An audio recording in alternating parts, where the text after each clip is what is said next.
Thames, Sacred River, by Peter Ackroyd. The Working River, read by Simon Callow. Riverboat. There have been wherries and clinkers, hoys and onkers, houseboats and skiffs, yachts and motorboats, tilt boats and shallops, peter boats and eel boats, punts and lighters, funnies and cutters, barges and steamships, coracles and canoes, scullers and colliers, barks and schooners, gigs and dinghies, whiffs and randans, rowing boats and dhows and narrow boats. They used to be made out of oak, mahogany, and spruce. The fastenings were made with copper and the bands with iron. They have sailed on the Thames out of ancient times. The flat-bottomed barge became, over many centuries, the model for most of the vessels that negotiated the Thames, but there were modifications of the essential structure. The Vikings, for example, introduced a version of clinker-built vessels that have been in use on the river ever since. The clinker boat is one in which the external planks are overlapping. Large log-boats or dugouts have been dated to the Saxon period. The shallow draught of such vessels was important. The log-boat became the punt, which in turn was enlarged to become the familiar western barge, with square-cut hull that sailed over the Thames waters. The simple punt, or flat, now celebrated as the transport of Oxford and Cambridge, was thus originally a working boat of great antiquity. The peter boat can also claim to be of hallowed age. It is a fishing boat, named after the patron saint of fishermen. Medieval ships of approximately the same design have been reclaimed from the river bed. One large boat and a smaller lighter were found in close proximity. The larger boat was carrying cereals and other produce. The lighter was transporting stone. It seems likely they were involved in a collision. The ships of medieval merchants have also been recovered, some of them galleys with masts and oars, and others known as cogs, with a single square sail and very high sides. There were some 28 types of medieval boat upon the Thames, according to Laura Wright's Sources of London English. There was the schooner, or lightship, and the cock, a workboat sometimes known as the mason's cock, or the carpenter's cock. The farkost, or varkost, was employed to transport stone, while the mangboat was used by fishermen. A floon was a small ship, and a cog went back and forth across the channel. There was the creyer, or croyer, or trading vessel, and there was the shout, a flat-bottomed craft for the transporting of goods. The name itself probably derives from that of the Dutch eel boat, or schuit, known from the middle of the 14th century. The name persisted until the 1930s, in fact, and is some indication of the Dutch influence on Thames craft. So the boats of the Thames flowed down from these originals. The barge was the most familiar craft upon the river. It was also synonymous with lighter, and a Parliamentary Act of 1859 classified the lighterman as any person working or navigating for hire a lighter, barge, boat, or other like craft. Barges were the workhorses of the river, sturdy, dependable, and capacious. It was said of their draught that they could sail anywhere a duck could swim. Certainly, in the upper stretches of the Thames, they needed to negotiate the shallowest waters. They even reached as high as Aynsham, near the source. They carried every conceivable cargo, from stone and wheat to butter and manure and gunpowder. They had a crew of 2 men and a boy, and the largest of them could carry cargoes of almost 200 tons.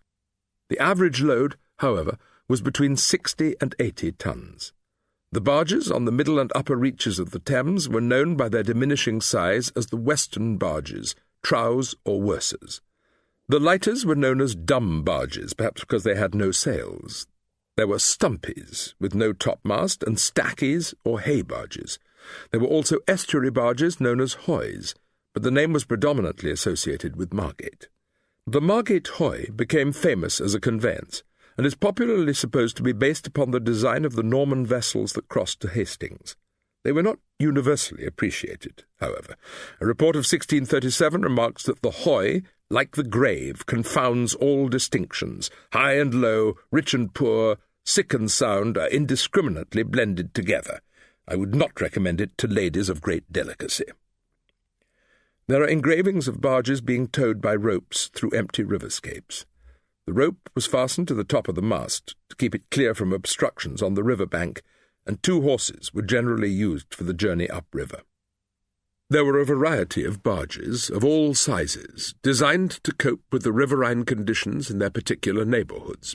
The sails of all of them, however, were a distinct reddish-brown. The exact hue was created with a judicious mixture of cod oil, red ochre, horse fat, and sea-water. It became the colour of the Thames, to be seen in 1,000 paintings. They were often gaily painted with a variety of colour and ornament.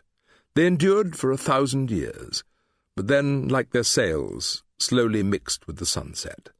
At the end of the 19th century, there were some 2,500 barges still plying their trade upon the river. Now there are 20. The other familiar and popular craft through the centuries was the wherry, which was noticeable for its shallowness, its broad stern, and its sharp stem. It was clinker-built, with overlapping planks, and was generally equipped with a wooden backrest on which the boat's name was emblazoned. It was technically a randan ferry, because it allowed room for 3 people rowing at the same time, but it became the sole prerogative of the sometimes surly waterman. It was approximately 26 feet in length, with a beam of over 5 feet 2 inches, and could hold between 6 or 8 passengers, though there were many occasions when it was overloaded. To take a pair of sculls was to be rowed by a single waterman, while to take a pair of oars was to be rowed by 2. They were employed for carrying light freight as well as passengers, and were often in use as ferries at various points across the river. They could move very quickly indeed, and in 1618 the secretary to the Venetian ambassador wrote that the wherries shoot along so lightly as to surprise everyone. There are few, if any, wherries now operating on the river. The oldest way across the river is by means of ferry. There were accommodation ferries intended only for passengers and navigation ferries for livestock and goods as well as people. One of the oldest ferries carried animals and travellers from the north bank at Vauxhall to Lambeth. It is still enshrined in the name of Horseferry Road. There is also a Horseferry Place in Greenwich, from which the ferryman took his passengers to East Ferry Road on the Isle of Dogs. The ferry between Erith in Kent and the north bank of the Thames is first recorded at the beginning of the 11th century. The route was eventually taken up by the Ford Motor Car Company in 1933 for the ferry between Erith and the Dagenham Car Works. There was a ferry between Dowgate in the city and Southwark on the opposite shore. It survived until London Bridge was constructed out of stone at the beginning of the 13th century. There were no less than 4 ferry services operating at Cookham, and the ferry at Twickenham was celebrated in song. Ahoy and aho, and it's who's for the ferry, the briars in bud and the sun going down, and I'll row ye so quick and I'll row ye so steady, and 'tis but a penny to Twickenham town. The ferry between Tilbury and the opposite shore remains still, with a history of thousands of years. The ferry from Higham to East Tilbury was instituted by the Emperor Claudius in AD 48 for the convenience of foot passengers and for cattle. This was succeeded in the 16th century by a ferry from Gravesend to Tilbury Fort. This was known as the short ferry, while the long ferry was essentially the journey from Gravesend to Billingsgate. There is still a free ferry service at Woolwich, established in 1889. There is a ferry at Hampton, and another at Twickenham. The ferry at Bablock Hythe has been in existence for more than 700 years, and is first mentioned as the Ferry of Babalack in 1279. In Fred S. Thacker's study of the river, The Thames Highway, 1914 and 1920, there are some 135 ferrymen listed. Theirs was a profitable trade, and it was generally kept in the family for many generations. The Bridges of Contentment and the Tunnels of Darkness. Some verses of Rudyard Kipling in The River's Tale, 1911, are pertinent. 20 bridges from Tower to Kew wanted to know what the river knew, for they were young and the Thames was old, and this is the tale that the river told. There are 106 bridges on the Thames. There are 76 on the non-tidal river, ranging in height from 7 feet to 32 feet, and there are 30 on the tidal Thames, the most imposing being the Queen Elizabeth II Bridge at Dartford that rises some 180 feet. On the tidal river there are also 9 rail bridges and 19 road bridges, most of which also accommodate pedestrians. The oldest remaining bridge on the river is that of Newbridge, where the tributary of the Windrush joins the Thames. It was built in approximately 1250. The most recent bridge, the Millennium Bridge that crosses the Thames between St Paul's and the Tate Modern, was opened to the public in 2002. There are brick bridges and iron bridges, bridges with many arches and bridges with a single span. There are stone bridges and wooden bridges. There are suspension bridges and cantilevered bridges. There are bridges that join villages and bridges that continue ancient roads. There are bridges that mark the confluence of rivers and bridges that mark the presence of weirs. There are toll bridges and bridges that act as railway junctions. A bridge across the Thames at Eton has been dated to the Bronze Age, 1400 to 1300 BC. Its wooden posts were over 8 feet apart, leading from both banks, and they were found in what is now a disused channel. In that previous age, however, it was part of the flowing current. At a later date, in the Iron Age, another bridge was built on the same site. A wooden structure of Bronze Age provenance, interpreted as either a bridge or a jetty, has been found on the Thames at Vauxhall. 20 large timber posts were lined up in 2 rows. So the bridges of the Thames are of ancient foundation. The construction of bridges, however, was a seminal event. It was a way of defying or changing the natural world. It was even a way of taming the river. That is why the god or gods of the river had to be appeased. Rituals and sacrifices were performed on the erection of new bridges. Shrines and offerings and chapels were placed on them. The bridges themselves became sacred. Catherine of Siena, in the 14th century, employed what had by that date become a familiar metaphor.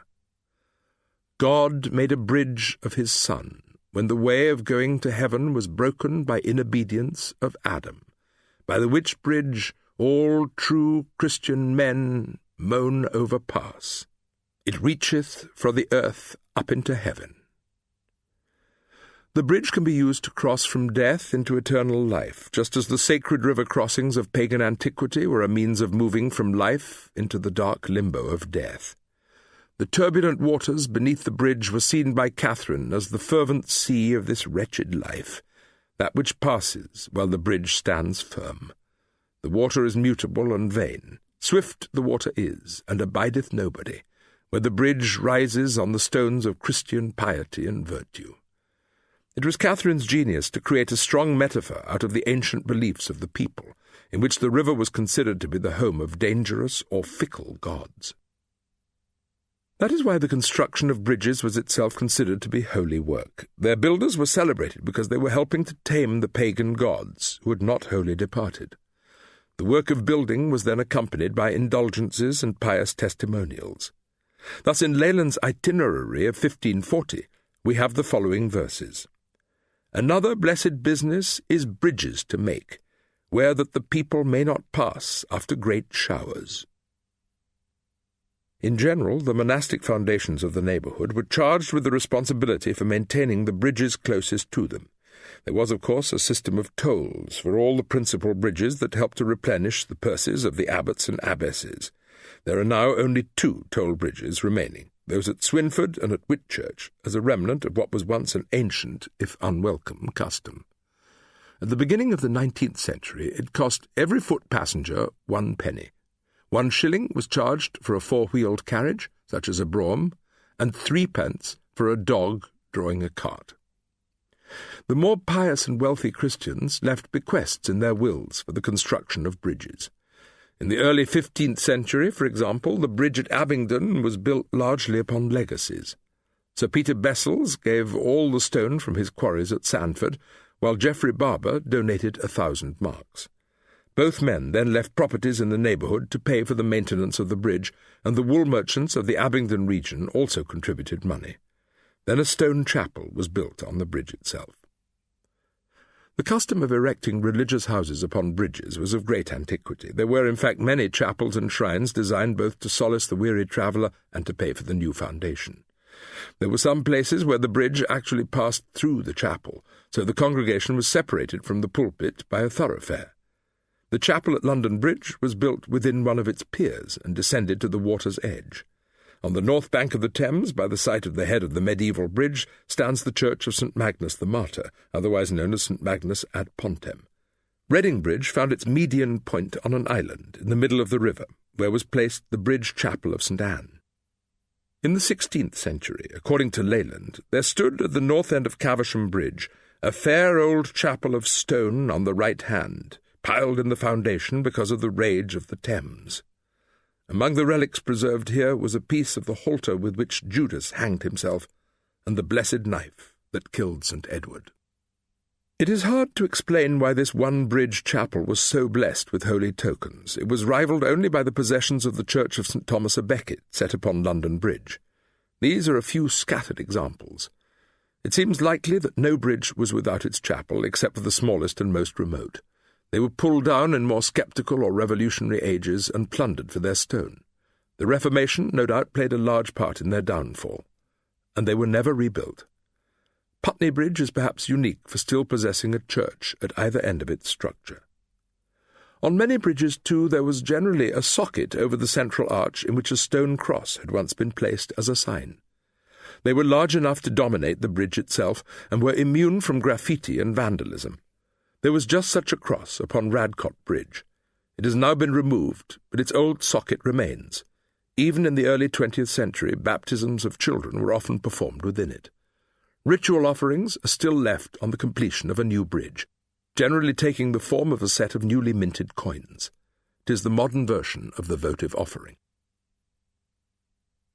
The first reference to a stone bridge across the Thames occurs in a document of AD 958, when Edwig granted to his thane Edrig the lands first to the stone bridge and from the stone bridge eastwards along the Thames, until it comes to the boundary of the people of King's Hone.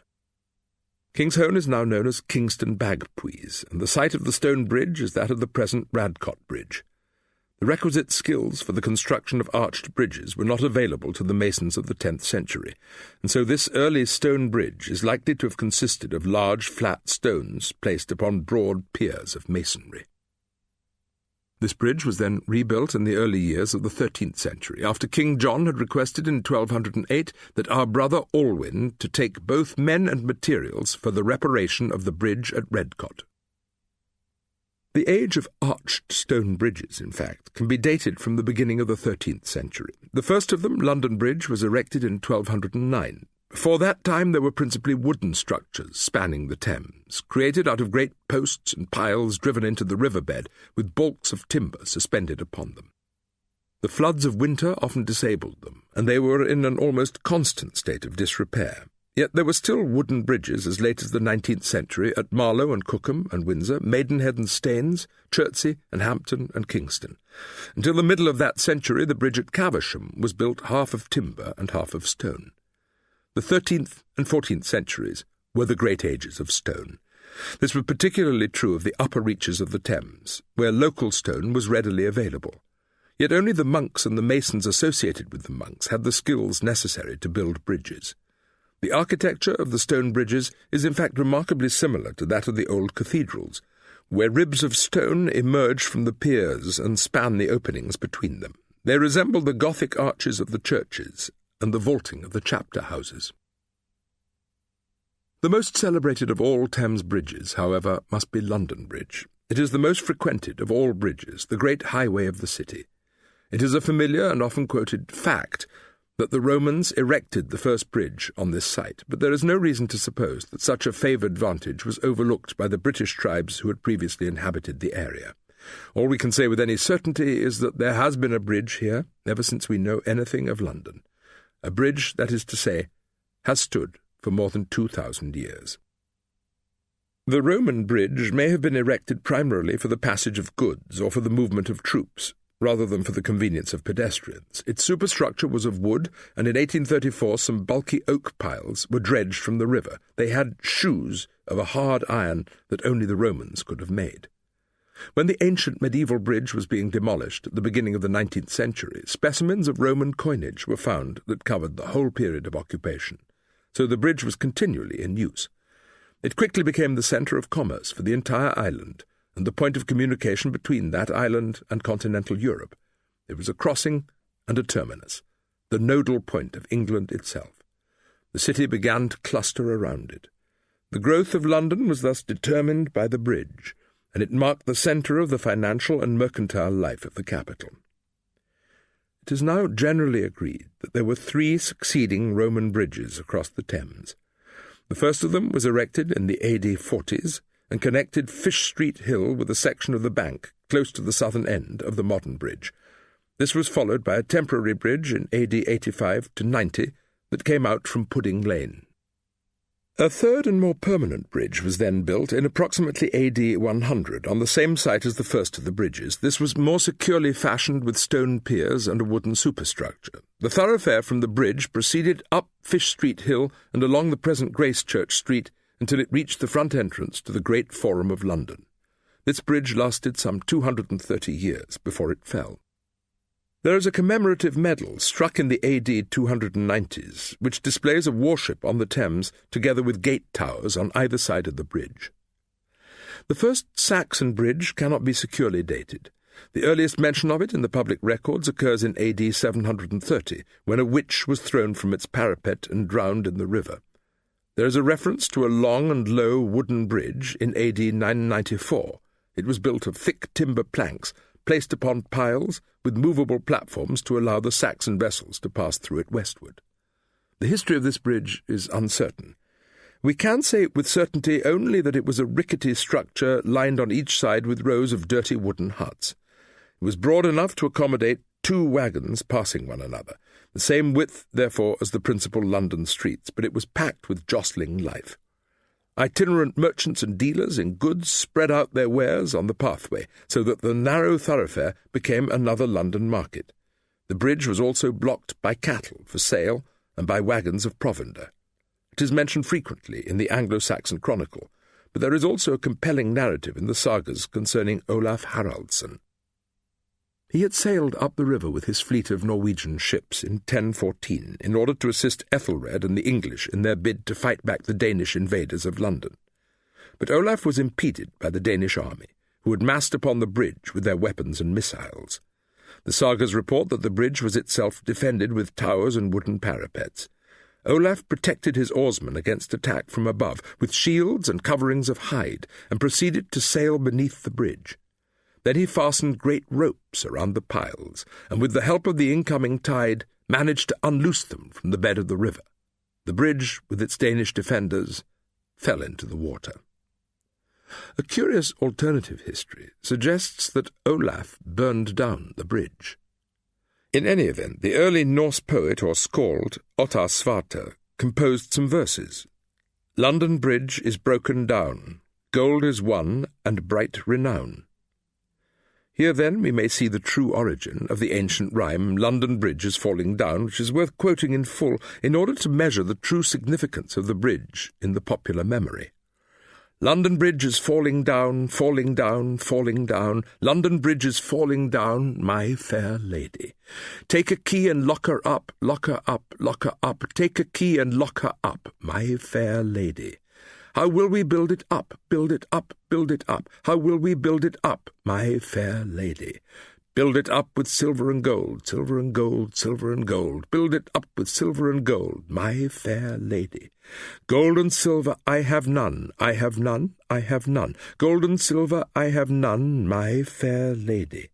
Build it up with needles and pins, needles and pins, needles and pins. Build it up with needles and pins, my fair lady. Pins and needles bend and break, bend and break, bend and break. Pins and needles bend and break, my fair lady. Build it up with wood and clay, wood and clay, wood and clay. Build it up with wood and clay, my fair lady. Wood and clay will wash away, wash away, wash away. Wood and clay will wash away, my fair lady. Build it up with stone so strong, stone so strong, stone so strong. Build it up with stone so strong, my fair lady. Stone so strong will last so long, last so long, last so long. Stone so strong will last so long, my fair lady. Much speculation has been devoted to the identity of the fair lady, but it seems likely that the phrase describes Eleanor of Provence, wife of Henry III. Her husband granted her the income from the tolls upon the bridge, but she was signally unwilling to spend any of the funds on the maintenance of the structure. For this she earned popular opprobrium, and emerges in the rhyme as the fair lady who will under no circumstances build it up. It was perhaps appropriate that in 1236, on endeavouring to escape to Windsor from the Londoners who supported the de Montfort faction, she was pelted with stones from the bridge until she retreated to the Tower of London. We may say, then, that over a long period the poem accrued various images and details related to the bridge. Like the bridge itself, it was rebuilt over many generations until it had become a thing of harmony and proportion. The wooden bridge was indeed continually being damaged or destroyed by fire and constantly being rebuilt. Between 1077 and 1136 it was endangered by 8 great fires, and the Chronicle reports that the city and the surrounding counties were grievously oppressed by the taxes levied to maintain the bridge that was nearly all afloat. In the reign of William Rufus, it was swept away in a great flood. 6 years later, in 1097, the Chronicle reports that once more it was nearly washed away. In 1130, Geoffrey Ingeniator was paid £25 for the construction of 2 new arches. In 1163, the bridge was completely rebuilt in elm, but the new structure lasted for only 13 years. The cost of continual renovation and rebuilding had finally persuaded the city fathers at the end of the 12th century to erect a great bridge of stone. The work was supervised by Peter the Bridge-master, or Peter of Colechurch, and was not completed for more than 30 years. It was built a few yards downstream from its wooden predecessor, so that the original might remain in use until the stone edifice was completed. Its precise dimensions are not known. It is estimated to have been a platform of Kentish rag stone, some 900 feet in length, with the width said by John Stow to be approximately 30 feet, rather narrow for the weight of business that would soon press upon it. It was supported by 19 arches, with great piers or starlings to buttress them, and there was a wooden drawbridge, both to prevent invasion from the river and to allow the passage of ships upriver. The drawbridge eventually began to decay, however, and was dismantled in the middle of the 16th century.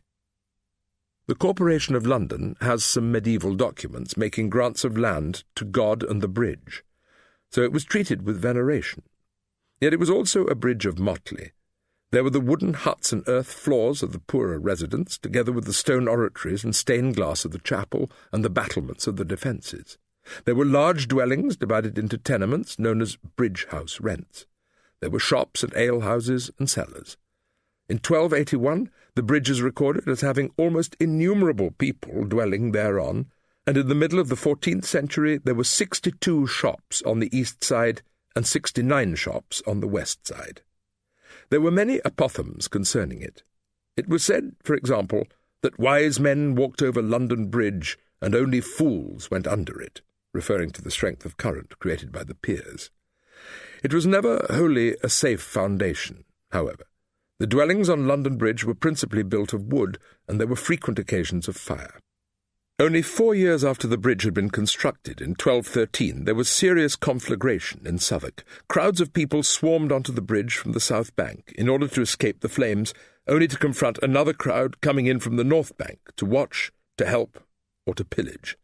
At that point a sudden gust of wind sent the blazing timbers across to the north end of the bridge, where all became consumed. The crowd swayed and hesitated, watching as the southern end then took blaze. In all, some 3,000 people were burned or drowned. It was just one of the many disasters that have affected the history and character of the bridge. A royal patent of 1280 discloses that it hath lately been represented to us, and it grieves us to see that the Bridge of London is in so ruinous a condition, to the repair of which, unless some speedy remedy is put, not only the sudden fall of the bridge, but also the destruction of innumerable people dwelling upon it may suddenly be feared. Just a year later, 5 arches collapsed. When in 1399 the crowds gathered to greet the young bride of Richard II, 8 persons up on London Bridge were crushed to death. In 1437, 2 more arches fell down at the southern end. The subsequent renewal took some 40 years. Then in 1481, the public privy on the bridge, known as the Common Siege, fell into the river, drowning 5 men. In its refashioned state of the 1480s and 1490s, however, London Bridge became once more the centre of commerce. Its sides were lined with shops and houses. In a record of the late 15th century, there are listed 129 tenements upon the bridge, among them the shops of haberdasher, jeweller, cutler, bowyer, armourer, fletcher, tailor, painter, and goldsmith. It became the most famous sight of London, the centre of the river with its unmistakable outline of crowded buildings, irregular arches, and rushing water. A market was held on the bridge itself, but the congestion became so great that it was eventually moved to the dry land of Southwark, where it still remains. It was an engine as well as a centre of commerce. Tolls were levied on all traffic passing over and all vessels sailing under the bridge. The tolls of 1398, for example, are recorded as a halfpenny for a small ship and a penny for a greater one. For ships which are filled with wood, 1 log of wood shall be given as toll. There is also extant an exhaustive inventory of goods that attracted the bridge toll, ranging from vermilion and verdigris to almonds and garlic. In the 16th century, the bridge acquired another function, of equal significance to Londoners. It became a source of piped water. It had always been the washing machine and the well and the public convenience of London. But in 1580, the first watermill was established on one of the arches closest to the city. From here the water was pumped through tubes or quills of wood to the adjacent streets. The experiment was so successful that other mills were installed upon other arches. In his Britannia, 1586, Camden reinforces the praise of a bridge that may worthily carry away the prize from all bridges in Europe, furnished on both sides with passing fair houses, joining one to another in the manner of a street. There was then a gateway at the southern end of the bridge, and the bridge itself was by 1603, according to the Chronicles of London Bridge, beautified with stately palaces built on the side thereof, with excellent and beauteous housen built thereon. It was a fashionable address, with the houses occupied according to Stowe by rich merchants and other wealthy citizens, mercers and haberdashers. On the roofs of some of the houses were built penthouses, or river terraces. Over the houses, one contemporary wrote, were stately platforms leaded with rails and balusters about them, very commodious and pleasant for walking and enjoying so fine a prospect up and down the river, and some had pretty little gardens with arbours. It was altogether a desirable area. Hans Holbein and John Bunyan were two of its residents. There was even a palace on the bridge, named Nonesuch House, because of its unique character. It was an elaborate and fanciful affair, made entirely of wood. It was ornamented with turrets and towers and cupolas, with windows and weather vanes, the whole structure being lavishly painted and gilded. On its south side, facing the water, was a sundial with the emblem, "Time and tide stay for no man." There was still a chapel on the bridge, built on the eastern side above the 10th or central pier. It was a Gothic structure, some 60 feet in length and 40 feet in breadth, with a crypt beneath it. Its interior was decorated with 14 clustered columns and 8 pointed arch windows. Its crypt could be reached by ascending a flight of stone steps from the pier itself, so that it was of ready access from the water. The chapel was an integral part of the bridge. No one could buy fresh fish on the bridge before Mass had been celebrated at the chapel. In one of the houses above the chapel lived a haberdasher, Mr. Baldwin. He had been born there and had lived for 71 years in that place. When he was eventually ordered to go to Chislehurst for a change of air, he could not sleep in the country for want of the noise. He had always been used to the roar and rush of the tide beneath the bridge. The many engravings show it to be a vast hive of human industry and human ingenuity, a monument to the energy and ambition of its makers. It was a vast street arching the water. In the manner of a street, too, there were shops and alcoves, small alleys and hovels that somehow always managed to emerge among even the grandest edifices of 16th-century London. There were many buildings that contained a shop on the ground floor and lodgings above.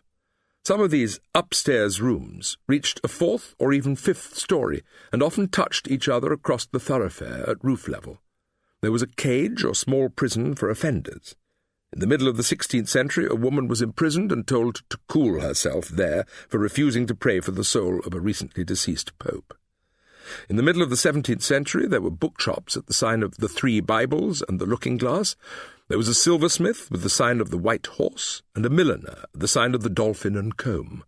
There was a maker of breeches, Churcher and Christie, at the sign of the Lamb and Breeches, and a wig-maker, John Allen, of the Locks of Hair, who sells all sorts of hair, curled or uncurled. There was a map seller at the Golden Globe, under the piazzas on London Bridge.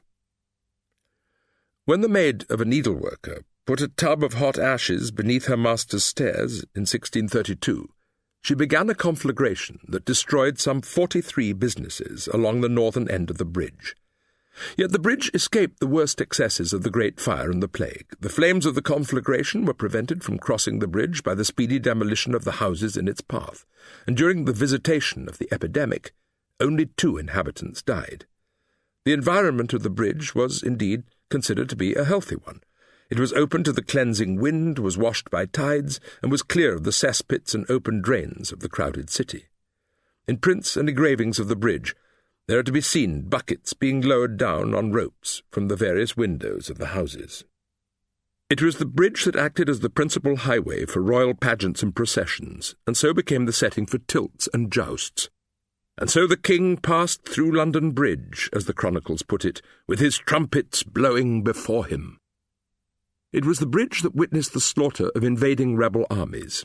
It was the point of entry for visiting princes. It was the avenue for funeral processions. It was the bridge of pilgrims, who began their holy journey to Canterbury with the Mass at the chapel of St. Thomas on the bridge. It was the sanctuary for beggars and ruffians. It was a meeting place for apprentices. It was the haunt of citizens. It also became a necropolis, where the heads of traitors were placed. The bridge embodied all the variety and heterogeneity of the city itself, with its rich and its poor, its mighty and its humble, its sorrowful and its joyous. The German traveller Zacharias Conrad von Uffenbach walked across it in 1710 without in fact realizing that he had done so. He believed that he was simply walking down another London street. Yet Joseph Addison's patriotic knight in 1714 declared that the Thames was the noblest river in Europe, that London Bridge was a greater piece of work than any of the 7 wonders of the world. But of course this did not stop it from becoming an object of concern for those who used it every day. By the middle of the 17th century, there were complaints about the excess of citizens who thronged upon the bridge, with the irregular passing and repassing of coaches, carts and cars, and the standing of costers and mongers and other loose people there. To avoid the press of people, there were 3 vacancies opposite each other between the houses, where people could step out of the thoroughfare and look down at the river. In 1685, the street across the bridge was widened, and the houses pulled down so that they might be reconstructed in a new and regular manner. Nevertheless, by the 18th century, the congestion of traffic and people on the bridge had once more become acute. It was still the only crossing of the river in the neighbourhood of the city, and as such was notoriously overused. As Thomas Pennant wrote in Some Account of London, 1790, "I well remember the street on London Bridge, narrow, darksome, and dangerous to passengers from the multitude of carriages. Frequent arches of strong timber crossed the street from the tops of the houses to keep them together and from falling into the river. Nothing but use could preserve the rest of the inmates, who soon grew deaf to the noise of the falling waters, the clamour of the watermen, or the frequent shrieks of the drowning wretches." Another commentator noticed that as there was no regular footway over the bridge, it was therefore the most usual and safest custom to follow a carriage which might be passing across it.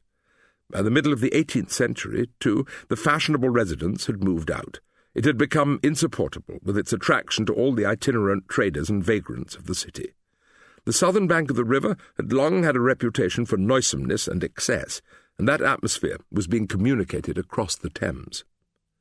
So in 1760, the entire superstructure of shops and houses was pulled down. The bridge assumed a bare and denuded state, except for the presence of little shelters where pedestrians might escape from the throng of traffic and of people. In an age that demanded speed of communication and unimpeded access to the city, it was the only solution. It is perhaps worth recording that 3 people were employed to direct approaching traffic to keep to the left. This is the first instance of the traffic directions that later played so large a part in London transportation. That traffic was counted on a July day in 1811. It amounted to 89,640 pedestrians and 2,924 carts, 1,240 coaches and 485 gigs, 769 wagons and 764 horses. By the time of its renovation in 1760, another great bridge had already been opened at Westminster, and preparations were being made for the building of a third bridge at Blackfriars. From these bridges sprang all the other bridges over the Thames, culminating in the erection of Tower Bridge in 1894. The faltering status of Old London Bridge was confirmed in 1820 when an Act was passed to permit the demolition of the old bridge and the erection of a new structure.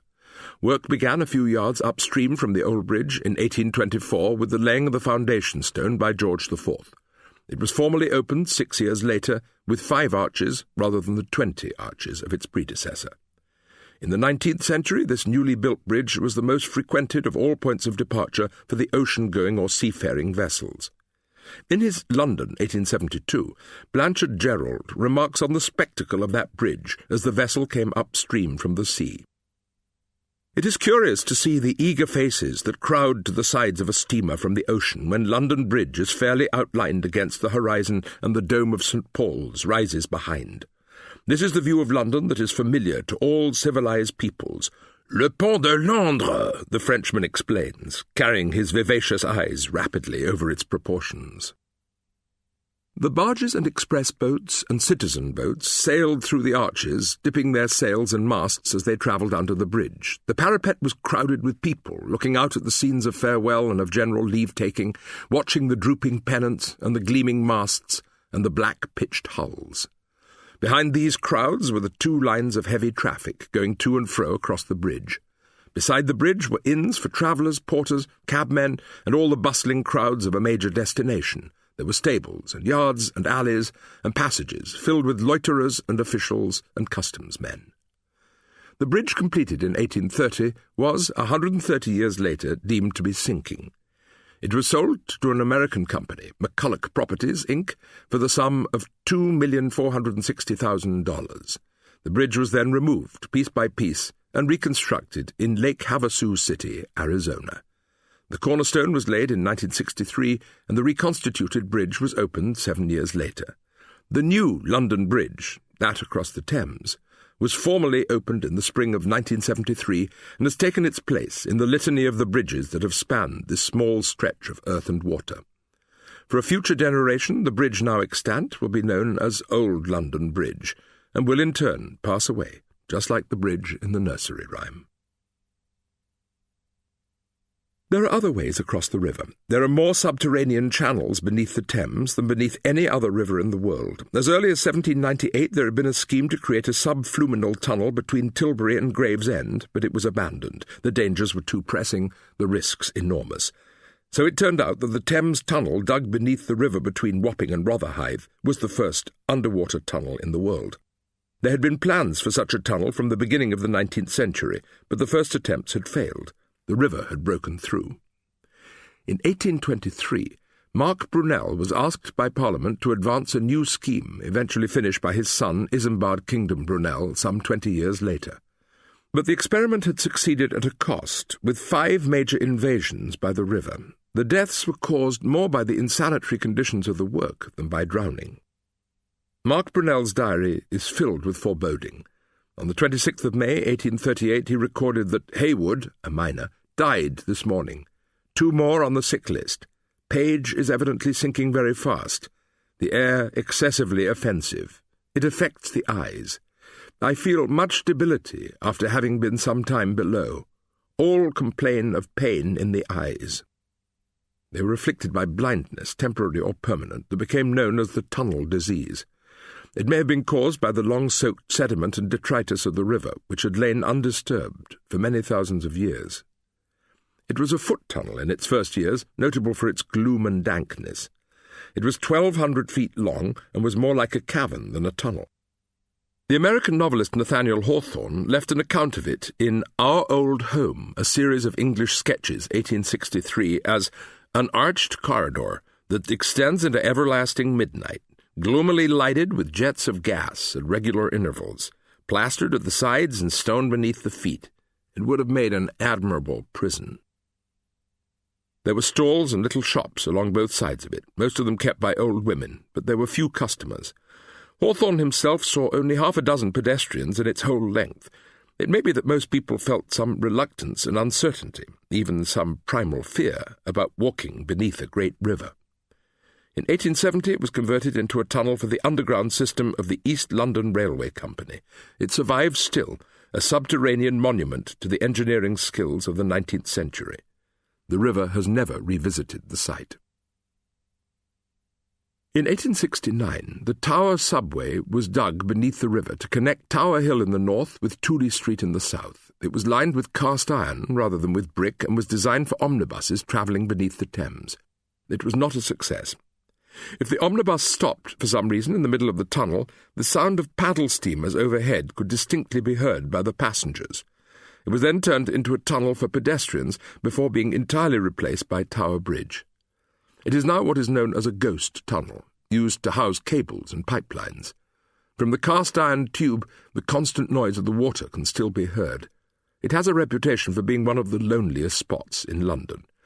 There is a curious fact that might in any case repel any putative visitor.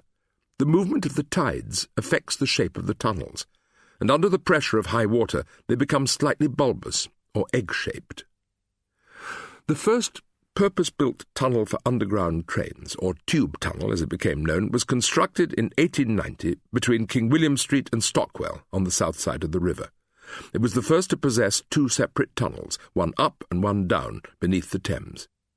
This was followed 16 years later by the boring of a tunnel between Charing Cross and Waterloo. There were eventually some 6 separate tube tunnels beneath the river. The Blackwall Road Tunnel was opened in 1896, followed by the Rotherhithe Tunnel in 1908 and the Dartford Tunnel in 1963. The bare and forbidding foot tunnel between Greenwich and the Isle of Dogs was completed in 1902. Those who have walked that distance beneath the river will know that it is an unnerving and even intimidating experience, with the realization that the great force of the old river is rushing above one's head. At high tide, the pedestrian walks some 53 feet under the water, and at low tide the depth is 33 feet. It is 1/4 of a mile long. It is always a cool and dank place, like the original Thames Tunnel. The gods of the Thames cannot reside in such places. The tunnels do not have the animation or restlessness of the river. They are empty, dark, and echoic. River Law. The river has always been the centre of national law as well as of national punishment. The Thames has been the focus of power at Westminster Abbey and at Westminster Palace, at Windsor and at the Tower.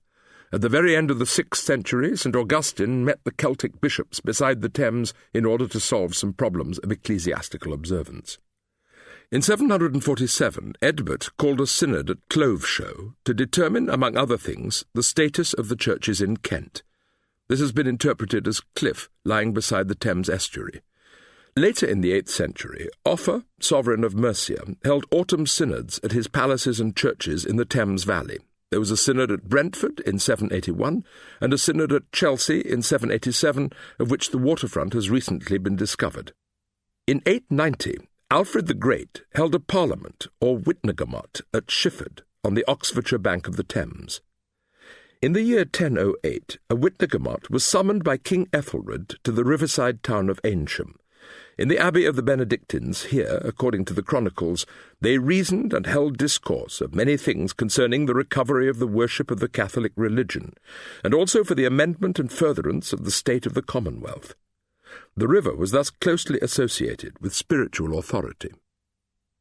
In 1018, Cnut held an assembly or parliament at Oxford. Here it was agreed that the laws and customs of the Anglo-Saxons would be employed to the south of the Thames, and those of the Danes to the north. It is supposed that Cnut had a palace, or more likely an armed fort, close to the river at the ancient ford of Duxford. On an island in the river near Kingston, Ravens 8, a peace was arranged in the early 13th century between Henry III and Louis of France. Then in 1305, the Scots made a treaty with the English at the Manor of Sheen on Thames. In the 15th century, no fewer than 4 parliaments were held by the Thames at Reading. Of course, the most notable instance of the river's law-giving is connected with the island on the Thames by Runnymede, where, in 1215, King John ordained the liberties of the British people, or at least of that section of the populace represented by the noble barons. It is notable that in the Magna Carta document itself there is a demand that weirs upon the river be utterly put down, so that the beginnings of English democracy were fundamentally associated with the liberties of the river. There were also mints by the river, where the coin of the realm was produced and distributed. There were mints at Wallingford, at Oxford, and at Cricklade. The most significant of them was beside the Thames in London, just to the east of Tower Hill. In the sphere of law and authority, it is also worth noting that the Thames Police were the first regular police force in the country. It was set up after divers complaints from the mercantile interest that goods and property were being stolen from the warehouses and quays by the river. In 1798, Patrick Colquhoun, formerly a magistrate at Wapping, established the first force that was armed and directed by a centralised organisation. The Bow Street Foot Patrol was of limited jurisdiction. The Marine Police are in that sense the harbingers of the 1829 Metropolitan Police Act. The river had helped to organise investigation and detection in the capital. Colquhoun also set up a system of discipline in the new docks. The loose clothing of the labourers and sailors was prohibited, with no frocks, trousers, jemmies, pouches or bags to be allowed on the premises. Jemmies were a species of undergarment, with pockets both before and behind. The new Thames Police also became responsible for the payment of wages to the lumpers and other dock workers, so that they completed the network of mercantile exploitation that was maintained over the river. There were quay surveyors and watchmen and quay guards. There was a special court and prison cells at 259 Wapping Old Stairs. The present Wapping Police Station, the headquarters of the Thames Division of the Metropolitan Police, still occupies the site. But how, in the larger sense, can you manage the river? It has been regulated, but it has never been wholly tamed. But that has not stopped generations of courtiers, civic leaders and engineers trying to load chains upon the Thames. In the late 10th century, Asser, the biographer and supposed contemporary of King Alfred, reported that the river was already organised within a system of complex rules and principles. In particular, there were regulations concerning free access to the water unimpeded by mills, weirs and fish ponds. This was important in a period when, in 100 different stretches, the river stood the danger of being converted for private use. The Thames was declared by Alfred and his successors, most notably William the Conqueror, to be a public highway. There has always been a battle between Crown and City, however, for ultimate jurisdiction over the Thames. Was it a royal river allowing passage from one palace to the next, or was it the city's river of trade? In 1197, Richard I ceded provisional control of the Thames to the Corporation of London. The authority of the city seems to have endured up to Staines, but no further. Here the stone known as the City Stone was placed. The rest of the river was of no concern to the merchants, but the ownership of the Thames was always in question. There were many disputes between the Lord Mayor and the Constable of the Tower, the royal representative, over the rights to the water.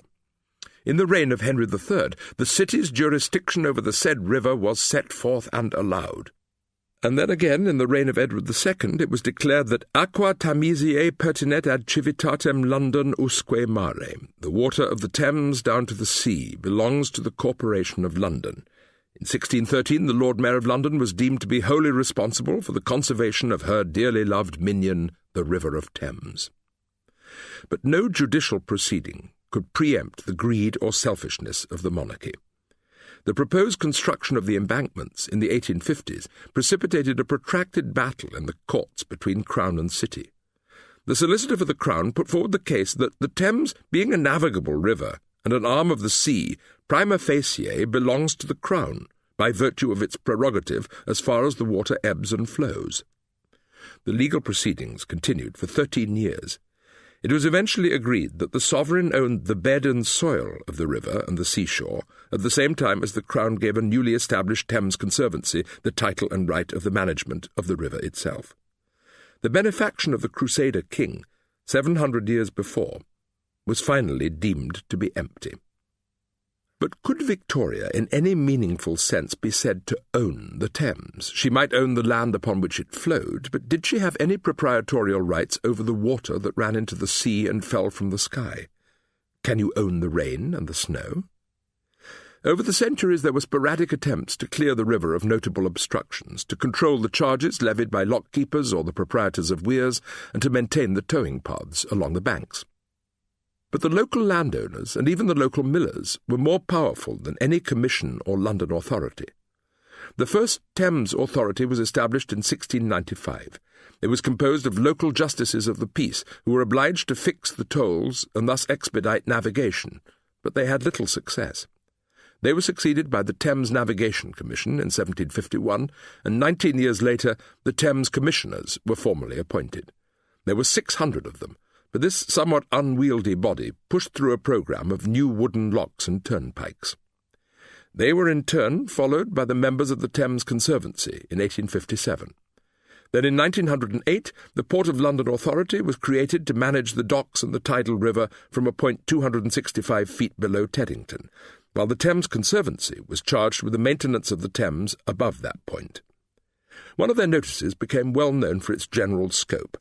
All persons using the River Thames and the locks, works and towing paths thereof must take them as they find them, and do so at their own risk.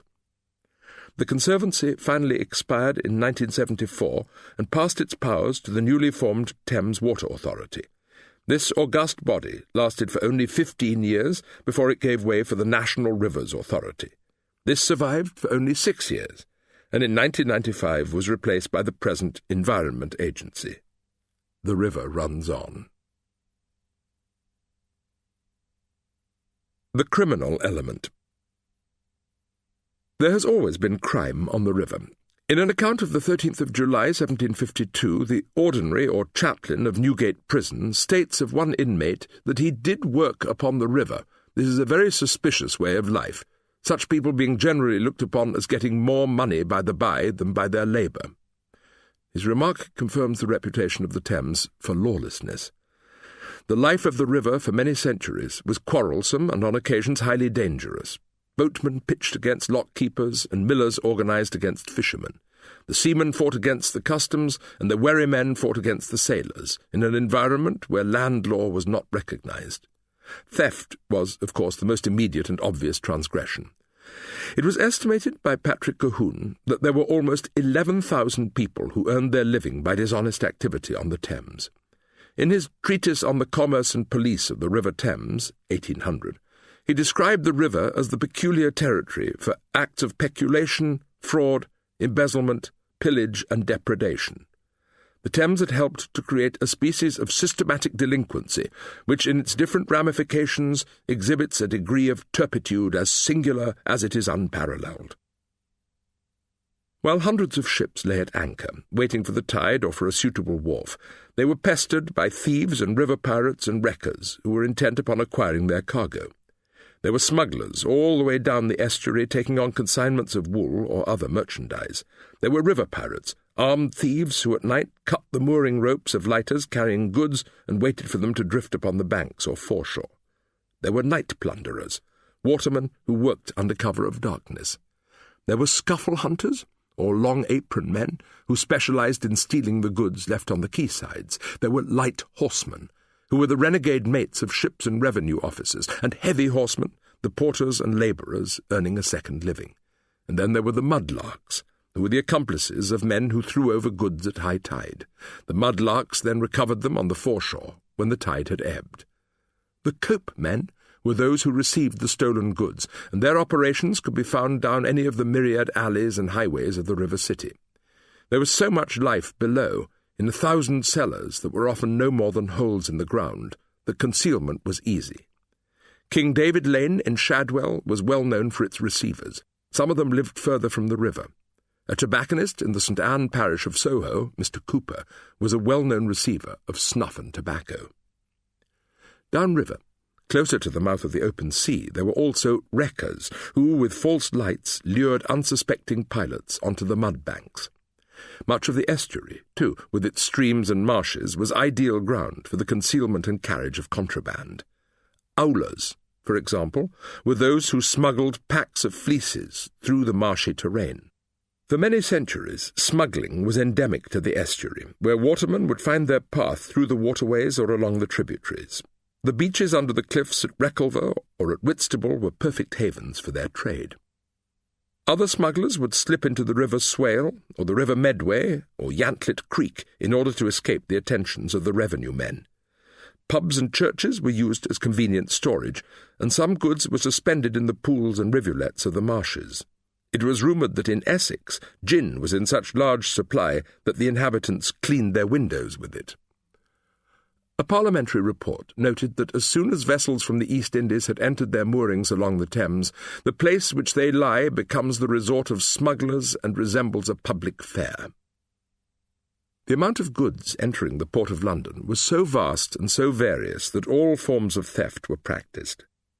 Before the building of the defended docks at the beginning of the 19th century, the loss of revenue was estimated at approximately £800,000 per annum. It was supposed that 1/3 of those engaged in dock labour were practising some form of felony.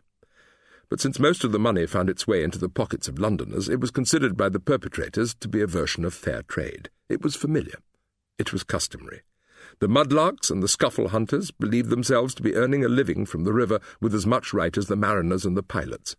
To the coopers and lightermen, the theft of tobacco from hogsheads was known as socking and was preserved as an old custom. It is a matter of common sense, too, that many of the merchants and clerks involved in the river traffic were also complicit with the felons. There were game ships and game officers who were corruptible. The river has been connected with punishment as well as crime. The Thames was for many centuries a part of the fierce ritual of ducking, for example, which on many occasions proved fatal. It was a common penalty, dating at least from the early medieval period, and was infrequently mentioned in the public prints. It was too familiar to need extended description. It was generally inflicted upon women or scolds. The term was applied to mature females who used foul language, who nagged their husbands, or who slandered other members of the community. A scold would be strapped in a chair or upon a stool and then lowered into the river 3 times.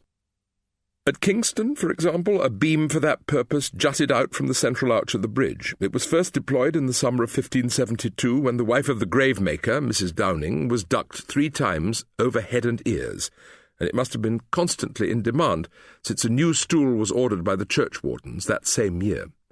The last use of this stool at Kingston occurred in the spring of 1745.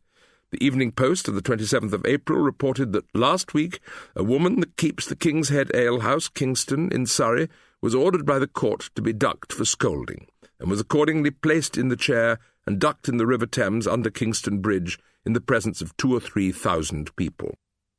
That particular stool of punishment had been in place for 173 years.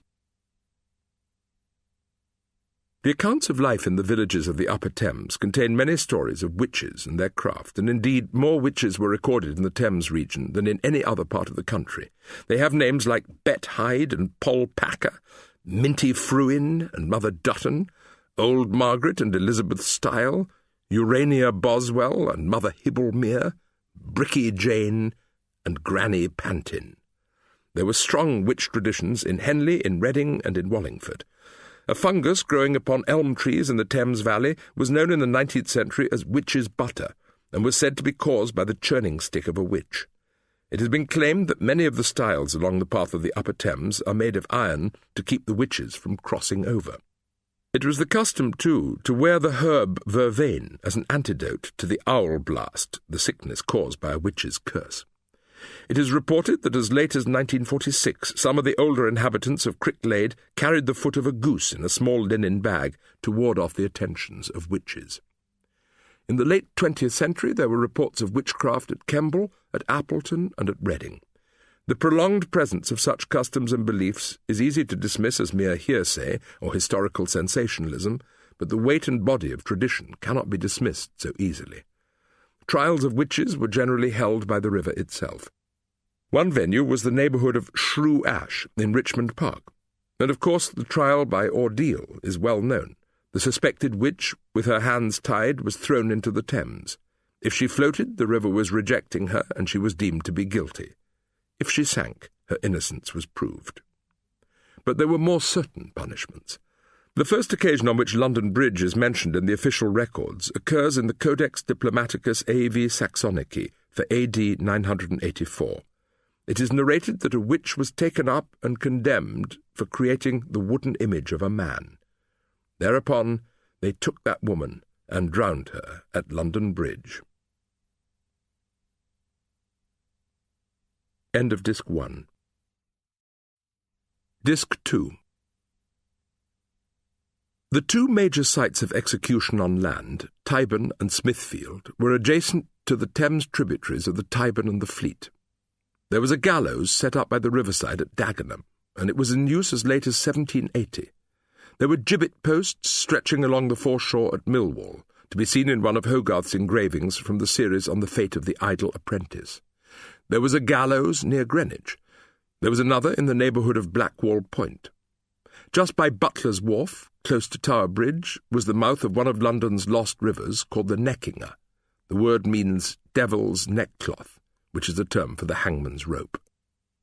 The most famous site of riverine execution, however, was Execution Dock. The gallows was originally situated by the river at St. Catherine's Dock, but in the 16th century it was removed downstream to Wapping. It was then moved from the western to the eastern end of Wapping when the defensive wall was erected.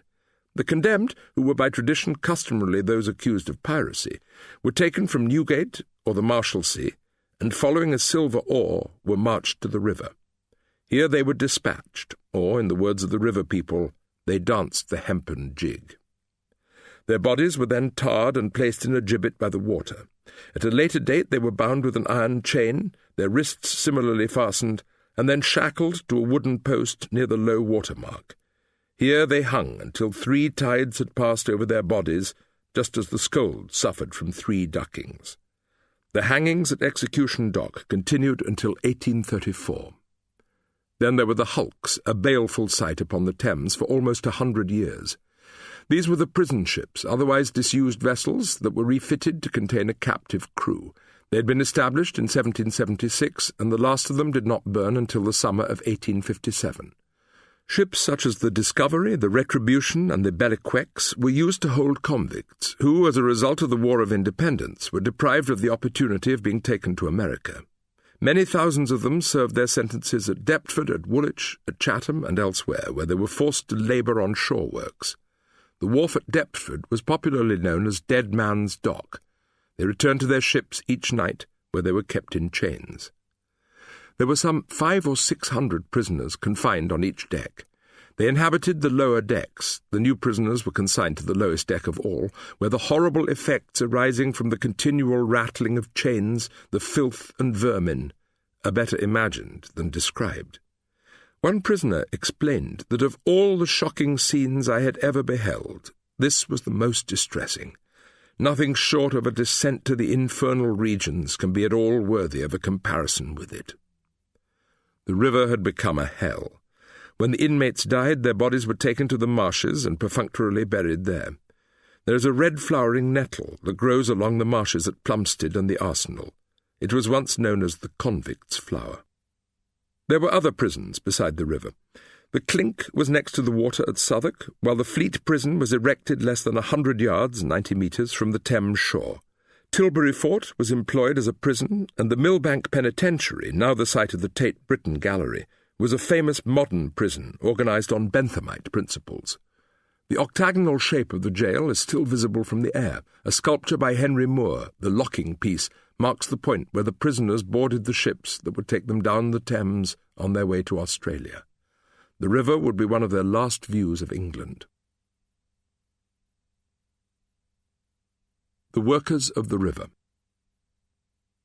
In her pioneering survey, Sources of London English, 1996, Laura Wright has listed the variety of medieval workers who took their livings from the Thames, from the bailies of Queen Hithe and Billingsgate, who acted as customs officers, to the ubiquitous and necessary watermen. There were conservators, who were responsible for maintaining the embankments and the weirs, and there were the garthmen, who worked in the fish garths or enclosures. There were galleymen and lightermen and shoutmen, called after the names of their vessels, and there were hookers, who were named after the manner in which they caught their fish. There were water bailiffs and sub-conservators to manage the river. The searcher patrolled the Thames in search of illegal fish weirs, and the tideman worked on its banks and foreshores whenever the tide permitted him to do so.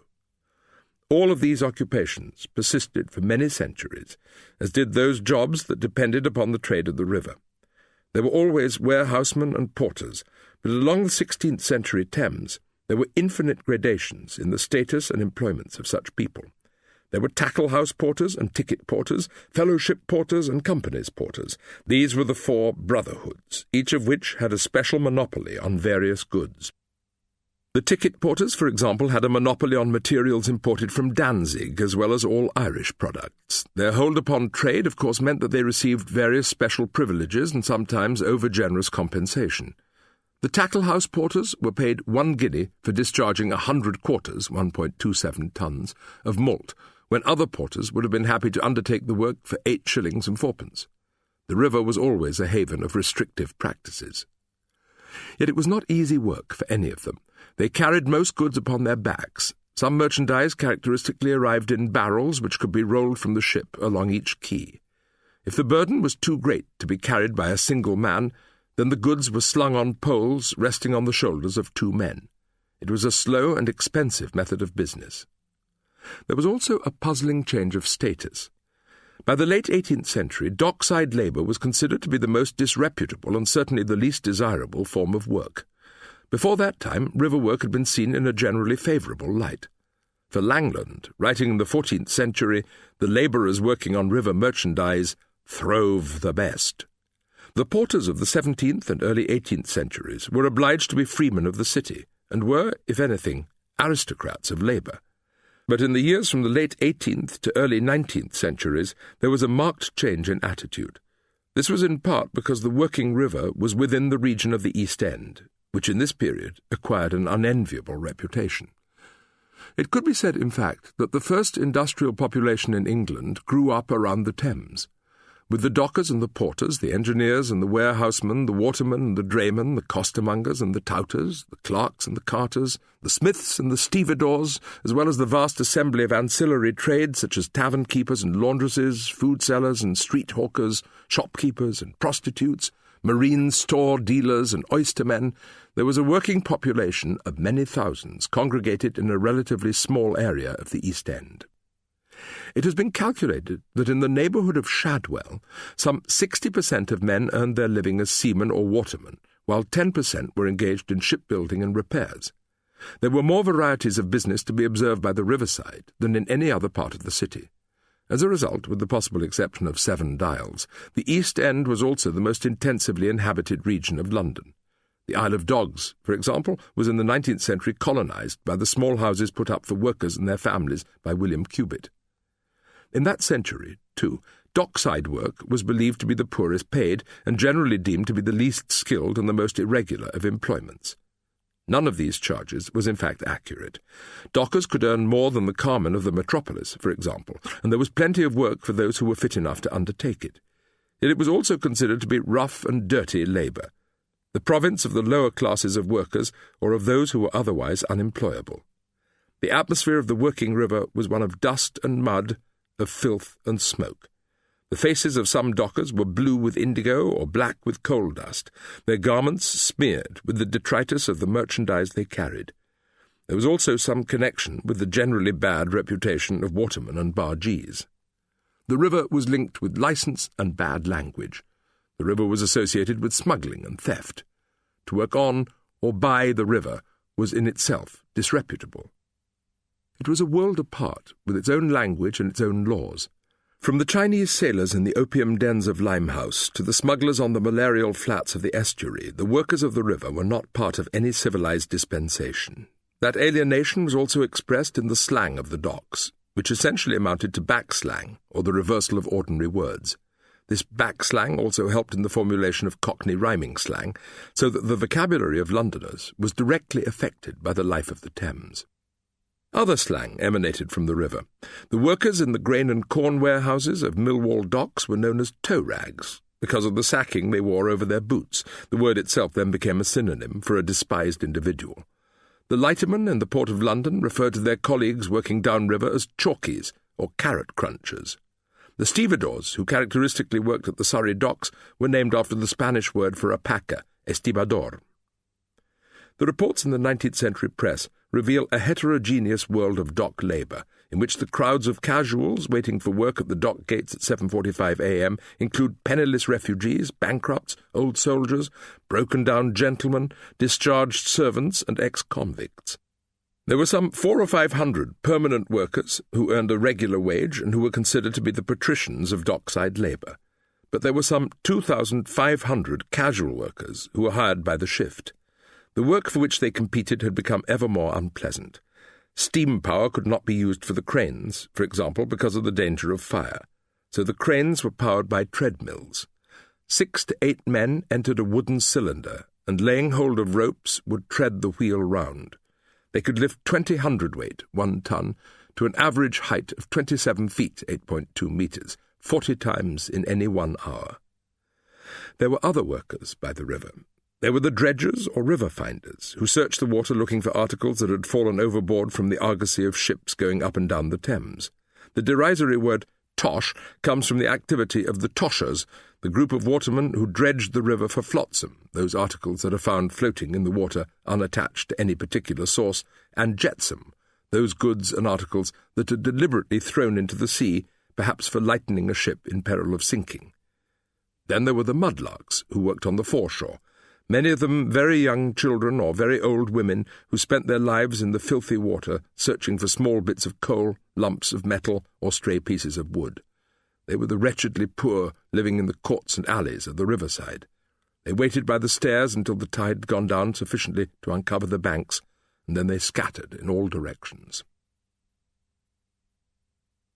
There were also many immemorial occupations upon the Thames. The history of the river, for example, is in part the history of the sailor. Their occupation had not noticeably changed over the centuries, although there were obvious alterations in their appearance. In the Saxon period, the sailors wore red or blue, the Danish sailors were dressed in black, but in the medieval period they wore leather jerkins and costumes of coarse felt.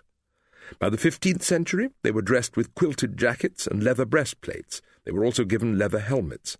In the 16th century, they wore short coats of white or sky blue, as well as wide and baggy breeches. They wore fur caps, rather than helmets, in the manner of pilgrims. In the late 17th century, the fashion had changed to one of striped trousers with short jackets and buckled shoes. Then, by the early 19th century, they were wearing bell-bottom trousers, waistcoats, and striped jumpers with open collars. Their costume was completed with the monkey jacket and the black silk foulard. There were more specific Thames types among the teeming humanity by the river. There was, of course, the porter, the lumper, the holder, the decker, and the myriad other divisions of labourer, but more particularly there was the figure of the Thames waterman, renowned in song and story as the epitome of the tidal river. He was deemed to be wild, uncultivated, surly, and rough of speech.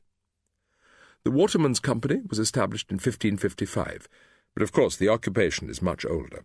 There is a document of 1293, for example, in which the watermen between London and Gravesend were prosecuted for overcharging, that they did take from passengers unjust fares against their will, extorting 1 penny each, rather than the customary halfpenny. This particular complaint was levelled against them over many centuries. In London Lackpenny, an anonymous poem of the early 15th century, a traveller visits London. Then hied I me to Belling's gate, and one cried, Who go we hence? I prayed a bargeman for God's sake that he would spare me my expense. Thou stepp'st not here, quoth he, under 2 pence. There was also the problem of overcrowding. Many watermen of the 14th and 15th centuries were prosecuted for taking more than 3 people in any one vessel. They were also forbidden to moor on the south bank of the river in case thieves and malefactors took possession of their boats. It is a clear indication of the perceived difference between the two shores, with the river acting as a boundary, just as it had once been a frontier between warring British tribes. There were also later restrictions, such as the measures in the mid-17th century prohibiting transport on Sunday. It was considered to be profanation for anyone coming by water to his lodging on the Lord's Day, and soldiers were posted on both banks of the Thames to arrest any malefactors. As a matter of some interest, why travelling by water rather than by land was considered to be unholy. There is an important distinction, however, between the boatmen of the river. Watermen were and are those who were concerned with the carriage of people upon the river, employing barges or wherries for that purpose, whereas lightermen are concerned with the transport of goods within lighters. As in most riverine trades, the skills of the watermen were passed from fathers to sons. They would be trained in the law of the tides and the variations within each different reach of the river. They would learn the effects of the wind, where the river changes course, and would learn to gauge the depth of the water at any particular point. At the end of the 16th century, there were estimated to be some 3,000 watermen, but at the beginning of the 18th century, that number had risen to 8,000. By the end of that century, the number had risen still further to 12,000, 2,000 of whom were apprentices. There are other authorities who believe the figures to be much higher, claiming that there were some 20,000 watermen on the river in the 16th century and some 40,000 in the 18th century, but all numbers must be approximate. It is important only to note the supremacy of river traffic and river transport. The energy of the city and of the country was the energy of the river. In the 19th century, however, their numbers began to fall away as new forms of transport appeared on the Thames and as new bridges were constructed between the shores. Waterloo Bridge, for example, was erected between 1811 and 1817. Mayhew calculated their number in 1850 as 1,600. They were obliged to wear a badge upon their arm for the purposes of identification, but they also wore a distinctive short jacket and hat. Their most celebrated representative, John Taylor, the water poet, confessed that there are many rude, uncivil fellows in our company, but then excused their behaviour on account of the provocations they received from their passengers. Thus the roaring boy, or gallant, would no sooner kiss the cushions but with a volley of new-coined oaths, he hath never left roaring, row, row, row, a pox on you, row, and when his scurviness has landed where he pleases, he hath told me I must wait on him, and he will return to me presently. And, of course, he never does. There were other perils facing the watermen. In the 17th and 18th centuries, for example, they became peculiarly liable for impressment or enforced conscription into the navy where their riverine skills were deemed to be useful. So in the late 18th century, Charles Dibdin wrote a famous song on the woes of the watermen. Then farewell, my trim-built wherry, oars and coat and badge, farewell. Nevermore at Chelsea ferry shall your Thomas take a spell. Whatever their misfortunes, however, the watermen of the Thames were generally considered to be degraded and reprehensible. There's a famous engraving by Thomas Rowlandson entitled Miseries of London and dated 1807, which shows a group of voracious watermen, recognizable by their hats and badges, harassing an old lady on Wapping Old Stairs. Rowlandson depicts them bawling out, "Oars, sculls, sculls, oars, oars!" More reprehensible still in the public imagination were the bargees of the river. They piloted and for brief periods lived upon the barges otherwise known as canal boats, monkey boats, or wussers. They were known for their pugnacity and their caustic wit. It was said that Richard Burton, the lachrymose author of The Anatomy of Melancholy, was only known to be amused when he frequented Folly Bridge at Oxford in order to listen to the conversations of the bargees. As a chronicler of Oxford put it, "Nothing at last could make him laugh, but going down to the bridge foot in Oxford and hearing the bargemen scold and storm and swear at one another, at which he would set his hands to his sides and laugh most profusely." The bargees were also proficient at the more unconventional practices of fishing, and were well known for their skill with the picking and mixing of herbs. They were well acquainted with the places along the bank where certain medicinal simples were to be found, and they sold them in the towns through which they passed. Their barges were often brightly coloured, with various riverscapes painted on their sides in the most garish colours. These paintings were known as cuts. Like the gypsies who once used to encamp along the course of the river, the bargees were a separate and exclusive caste, whose members married and intermarried. They mixed rarely with the villagers along the Thames, and indeed the two parties seemed to hold each other in mutual contempt. The villagers, in fact, classed the bargees with the gypsies, blaming both for misdemeanours and thefts, such as the stealing of ducks' eggs. In 1600 they were described as a few drunken and beggarly fellows. Their reputation for violence was not altogether undeserved. When a system of locks was being created near Reading, one of the members of the river's management received a threatening letter in 1725 which ended, "Only your men must been all drowned, so take warning before 'tis too late. For darn you forever, if you come we will do it. From we bargemen." They do not often enter the historical record, but then, once more, in 1804, the Thames Commissioners passed a by-law concerning complaints by gentlemen and others navigating on the river for pleasure or otherwise about the threats, obstruction and abuse that they suffered from the bargees. The toll-keepers and the lock-keepers along the river were also subjects of much interest and comment. The toll-keeper on the bridge was in particular open to innumerable insults from those who did not wish to pay the fee for crossing, originally a halfpenny for weekdays and a penny on Sundays. Under the cover of night, his hand might be filled with mud or pebbles.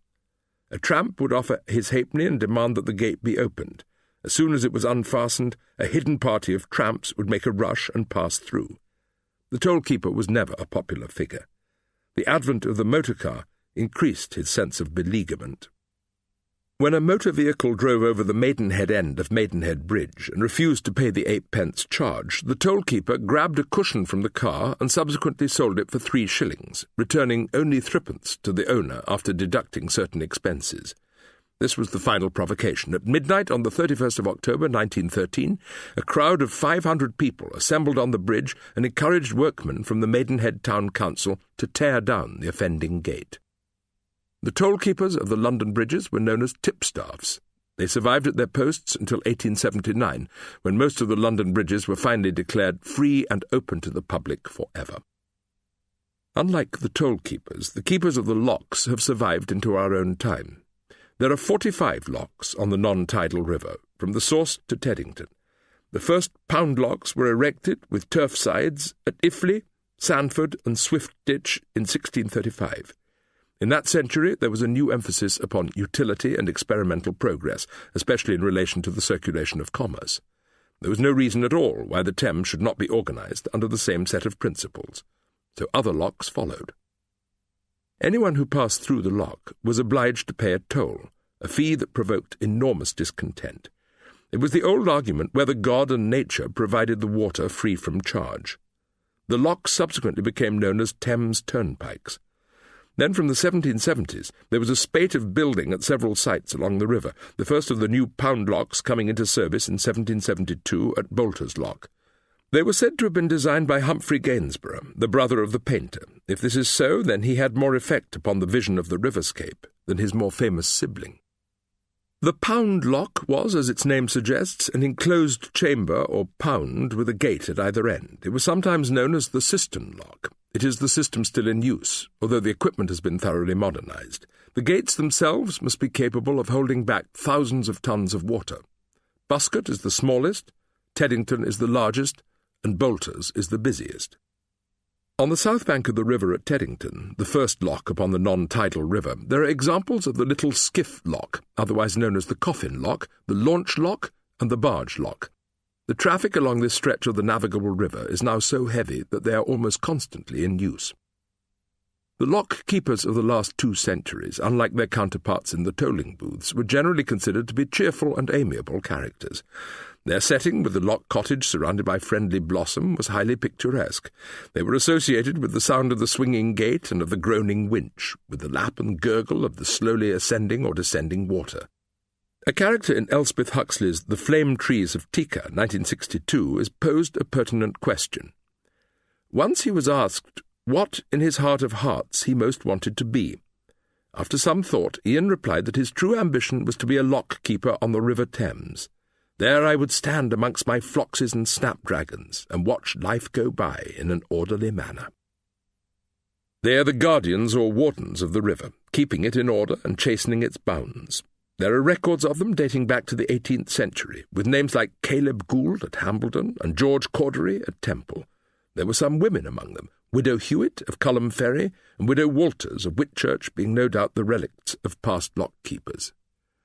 In March 1831, it was decreed that females could no longer take on the task of lock-keeper, but the regulation seems to have been largely ignored. Caleb Gould was something of a river legend. He possessed a large oven behind his cottage and would sell bread to the passing bargemen. He wore a long coat with many buttons and ate a dish of onion porridge every night for his supper. He may be the origin of the strange phrase of Mole in the first pages of The Wind in the Willows. "Onion sauce! Onion sauce!" he remarked jeeringly. There were also the keepers or the guardians of the weirs. There have been weirs upon the Thames ever since humankind began to use its waters. There's an old English poem with the phrase, "weary as water in a weir." The weir is intrinsically dangerous. It is essentially a dam or fence built across the course of the river to interfere with the flow of the water. It may be used to divert or regulate the current. The earliest weirs were built of timber and brushwood, creating a primitive obstruction that raised the level of the water immediately upstream. Then these obstacles were built in 2 parallel rows, or hedges, with an infill of chalk or stone. Then weirs took the form of wooden bridges, with a great log of timber or sill on the river bed.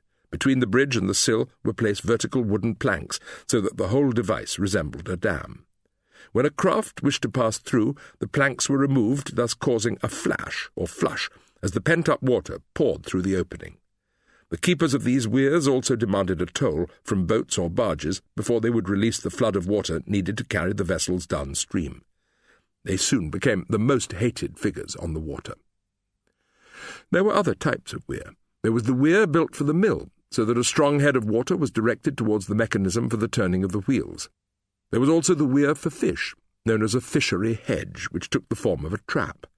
The weirs for the miller and fisherman were indeed the most common in the earliest phases of the river, but from the beginning they posed a threat to navigation. So weirs were condemned by succeeding kings.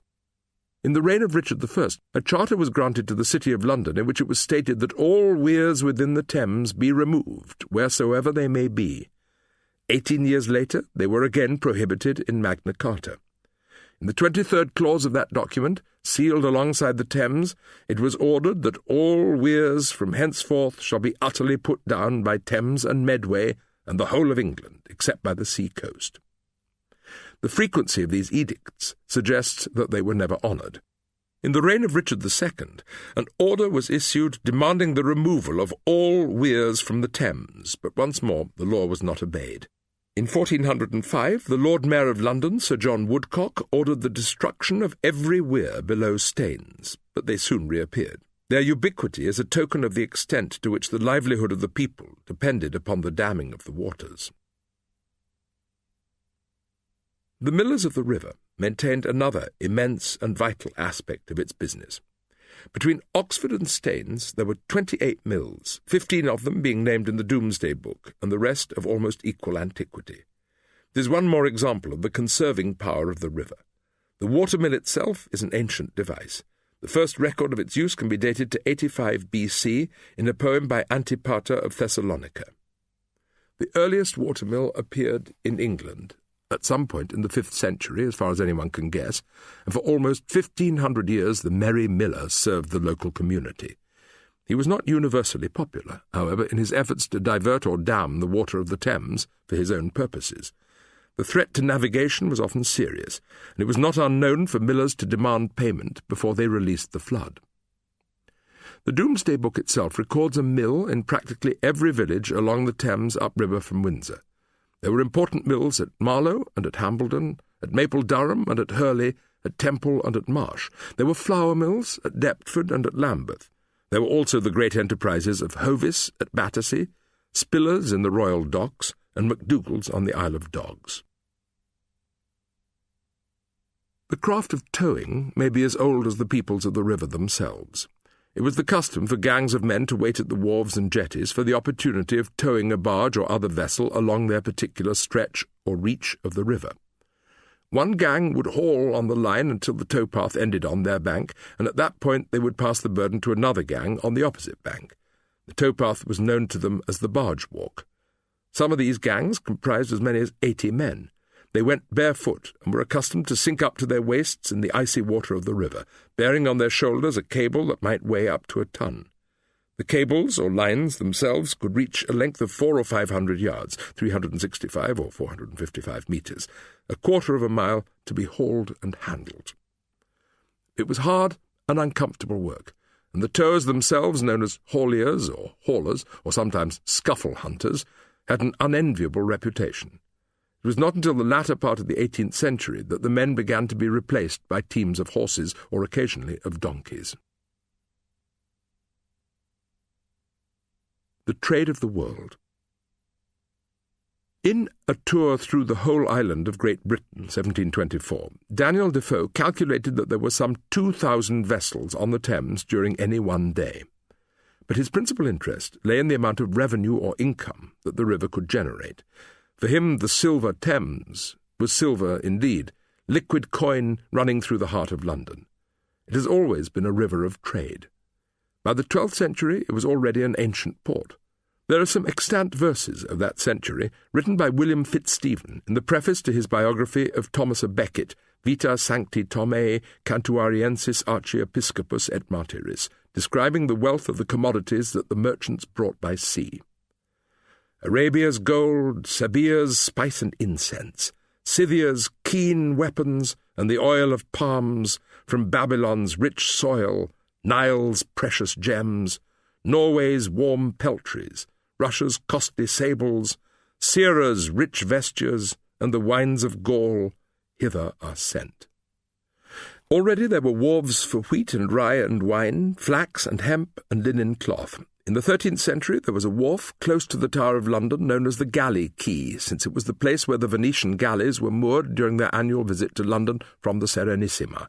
They were protected by a company of archers. The most important export of the period, and one that was loaded onto the Venetian galleys in exchange for sugar, spices, and silken garments, was raw wool. By the 14th century, it was estimated that 100,000 sacks of wool were transported overseas each year. There was now so much trade that in the 14th and 15th centuries, major centres for shipbuilding and ship repairing were established at Shadwell, Rotherhithe, and Deptford, in which quarters they remained for 400 years. In the following century, the great yard at Blackwall was also opened. The presence of these docks meant in turn that the riverside became populated by tradesmen such as coopers and sailmakers, who joined the porters and labourers in acquiring their income directly from the Thames. There were biscuit bakers and store shippers in Tooley Street, ship chandlers at Wapping, and famous rope makers at Limehouse. Other river trades flourished from the 16th century. Gunpowder was produced at the Rotherhithe water mills in the Tudor period, and it was later manufactured at the riverine sites of Greenwich and Woolwich. Cannon and lead shot were also forged by the Thames. In the 17th century it was declared that the greatest ships that ride upon the sea come and unload in London in the very heart of the town. These vessels either bringeth to it or carrieth from it all merchandise the world can afford it, or it the world.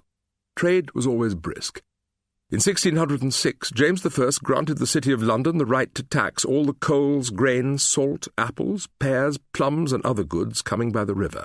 3 years later, these rights were extended to oil, hops, soap, butter, and cheese. A third charter, some 7 years later, ordered that all coals be landed on the legal quays. It was notoriously known that the Thames was so necessary, commodious, and practicable to the continuing life of the city. Certainly by the end of the 17th century, the London quays were handling 80% of the country's exports and 69% of its imports. A foreign traveller, Count Magalotti, writing Travels in England, 1669, observed that there were 1,400 large ships between London Bridge and Gravesend, to which are added the other smaller ships and boats, almost without number, which are passing and repassing incessantly, and with which the river is covered.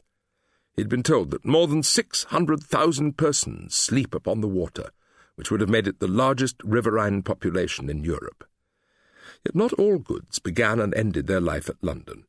There were shallow drafted vessels that took merchandise upriver to Oxford and even beyond. The Western barges, as they were known, worked between London and Oxford throughout the year. In the Carrier's Cosmography of 1637 by the water poet John Taylor, it is stated that to Bull Wharf, near Queen Hithe, there doth come and go great boats twice or thrice every week betwixt London and Kingston. Also thither doth often come a boat from Colebrook. The Reading boat is to be had at Queen Hithe weekly. A Lechlade boatmaster has left an inventory of goods that he took down the river in 1793, among them iron, copper, tin, brass, spelter, cannon, cheese, nails, and bombshells. The channel of the Thames between Abingdon and Cricklade was scoured and cleaned out in order to make room for the boats and barges to pass freely upriver. It is estimated that 3,000 tons of cheese each year were transported from Oxford to London. There was, of course, also the vast amount of hay for the horses of London. They provided the true energy of the city. The trade of the river altered the appearance of its river banks. Durham House was torn down and replaced by an exchange and by arcades of shops.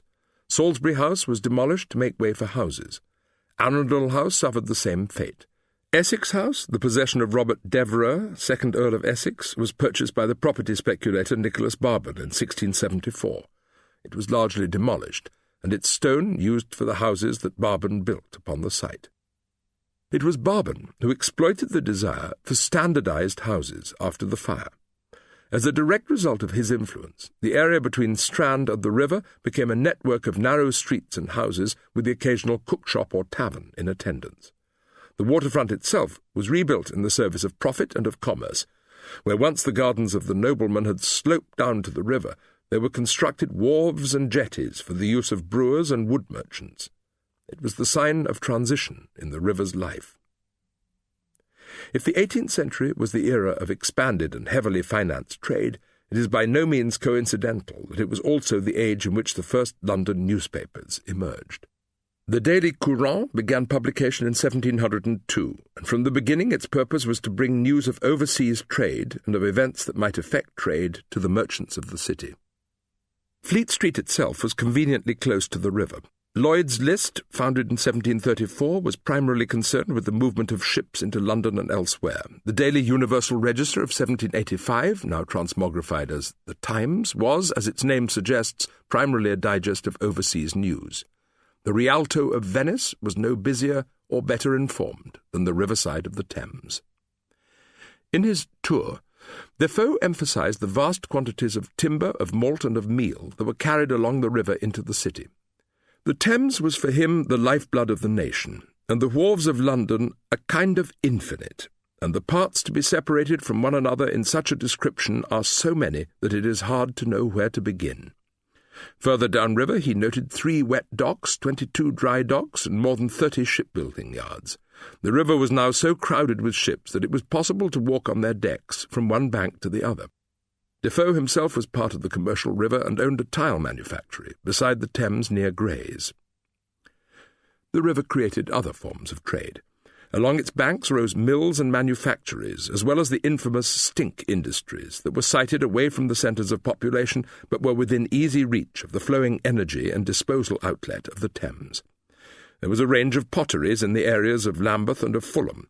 There were porcelain factories in Chelsea, Bow and Limehouse. There were glassmakers in Vauxhall and Southwark. There were paint, ink and dye manufactories in Shadwell and Deptford. There were sugar refineries at Ratcliffe and at Whitechapel.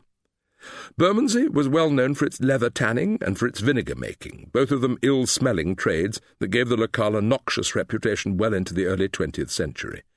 And of course there were the breweries, one of the oldest of all trades upon the Thames. The makers of gin and beer could be found at Pimlico and at Southwark. There were breweries at Rotherhithe and at Lambeth, at Limehouse and at Mile End, and then further upriver at Wandsworth and Chiswick and Mortlake. The Hop Exchange was erected in Southwark, where it can still be seen. The craft carrying hops joined the barges that had been bringing sea coal into the capital from the northeast of England for 5 centuries. These barges were in themselves as capacious as great ships, many of them with a capacity of 200 tons. Coal was, in fact, the most important item of merchandise upon the Thames. At any one time, some 700 colliers were on the river, providing fuel for 1 million homes.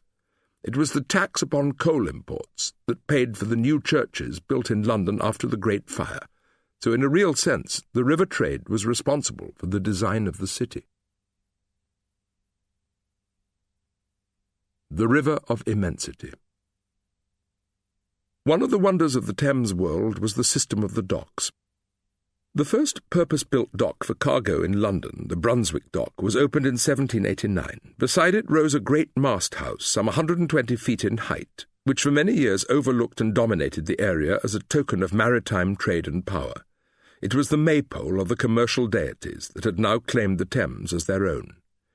That first dock had a river lineage, of course, deriving from the ancient sites of Billingsgate and Queenhithe. There was a port here in Roman and in Saxon periods. The warehouses of the Roman period were sturdily built with stone walls and timber floors. The medieval port comprised the principal deep-water harbours of Billingsgate and Queenhithe, then joined by Dowgate a little further upriver. By 1170, the German merchants had their own hall or place of residence beside Dowgate. It was known as the Steel Yard, after the beam used for weighing the merchandise. It seems likely that the Fleet River, otherwise known as Bridewell, was developed in the 12th or 13th centuries. Most of the vessels entering London would have been moored midstream, however, and their merchandise taken by barge to the shore. There had been one principal change that altered the nature of the port. Fitzstephen reports that by the end of the 12th century, the riverside wall separating the city from the Thames had fallen into ruin and disrepair. This opened out the area immediately adjoining the banks, where new arcades and warehouses created the conditions of a flourishing market. It grew and grew, in unanticipated and unsupervised ways for the next 5 centuries. Gradually the trade became so large that it began to spread downriver and away from the 20 so-called legal quays set up in the reign of Elizabeth I between London Bridge and the Tower of London, all of them on the north bank of the river. Quays denote those places where ships could be legally discharged and loaded.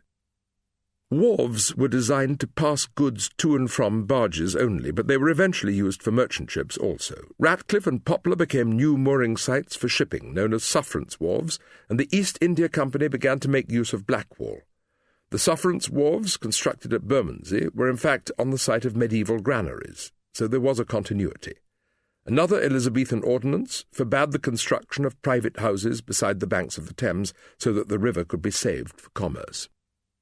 Docks were essentially small open harbours that were cut into the bank and could be used by every type of vessel. The first mention of a dock upon the Thames, at least in the guise with which we are familiar, occurred during the reign of Charles II. In his diary of the 15th of January, 1661, Pepys noted that he travelled by boat to Blackwall, where he saw a new dock and wet dock, holding a brave new merchantman which is to be launched shortly.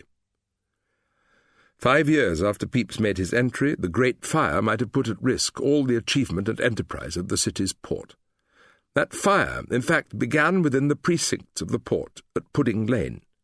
Yet the commerce of the river, already thousands of years old, was not to be thwarted. It increased after the fire and continued to do so. In 1696, a parliamentary bill was passed to create what became known as the Howland Great Wet Dock at Rotherhithe. It was 10 acres in extent and held some 288,712 tons of water.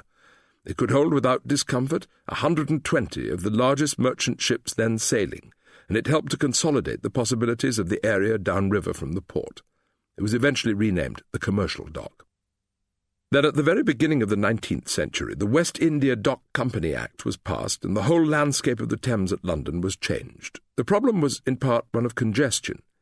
It has been calculated that by 1800 there were 1,775 vessels using a stretch of water suitable for only 545 ships, and that there were also some 3,500 barges moored in the immediate vicinity. The result was, of course, the prospect of severe delays. Vessels could wait a week or even a fortnight before finding a vacant berth. But there was also the problem of security. With so many valuable cargoes lying in wait upon the river, the vessels were obvious targets for the host of river pirates who could steal merchandise almost at will. There was the additional problem of inadequate storage. The warehouse accommodation for sugar amounted to some 32,000 hogsheads to meet an annual import of 120,000 hogsheads. Under favourable circumstances, this might be deemed sufficient, but in fact all of the sugar arrived within the same 3 months. The merchants and the shipowners were united in their complaints and in their desire to seek secure haven for their vessels while in London's waters. 8 schemes were put before a parliamentary committee with plans for the deepening of the river and for the building of a canal network. There were, of course, objections from those who had had a vested interest in the existing arrangements. There were protests from the porters and the carmen who worked by the bank side. There were protests from the lightermen who discharged cargo from the ships moored midstream. There were protests from the owners of the legal quays and Suffrance Wharves who would lose much of their business. There was even protest from the Corporation of the City of London, which claimed that any cut into urban territory for the building of a dock would be an infringement of the city's ancient rights and privileges. But the objections were met, and a bill for the construction of docks at Wapping and at the Isle of Dogs passed into law on the 23rd of May, 1800. It marked the beginning of a new tidal river. It also changed the nature of the city itself, since by the second decade of the 19th century, London had become unique in the world as the capital city of finance, seat of government, and great port. Petrograd, Lisbon, and Amsterdam were not competitors in all of those respects.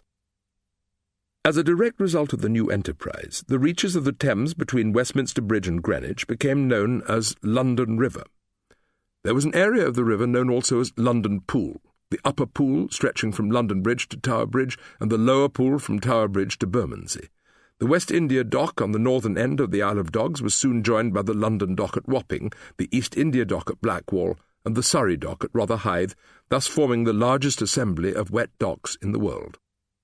In 1820, the Regent's Canal Dock was built at Limehouse to allow merchandise to make its way inland through the network of existing canals. It was followed by the construction of St. Catherine's Dock in 1828. This was a more controversial site in certain respects, since it entailed the demolition of the ancient St. Catherine's Hospital with its companion church of St. Catherine by the Tower. Many old streets were also torn down in the process, among them such insalubrious riverine locations as Dark Entry, Cat's Hole, Shovel Alley, Rookery, and Pillory Lane. The names are an adequate demonstration of the dark world that could grow up in the immediate vicinity of the river.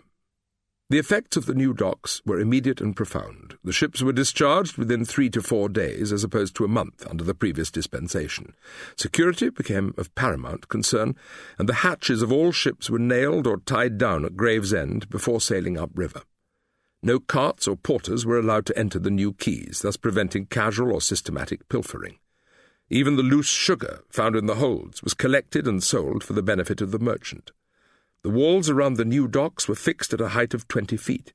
As we have seen, a new police force, the first statutory police force in the country, was established to protect the traffic of the river. When a new highway was built to connect these docks with the City of London, it was aptly named the Commercial Road, and the foundation stone of the West India Dock was inscribed with the motto, "An undertaking which, under the favour of God, shall contribute stability, increase and ornament to British commerce." Its construction had also been financed by British commerce, and the grand scheme became the largest single privately funded enterprise in the history of the country. It is interesting to note in this context that the successor to the London Docks, the great planning initiative known generically as Dockland, now has some claim to rivalling that achievement. The river attracts money, as Defoe noted many centuries before. It is still liquid silver. The docks themselves were created in a spirit of immensity.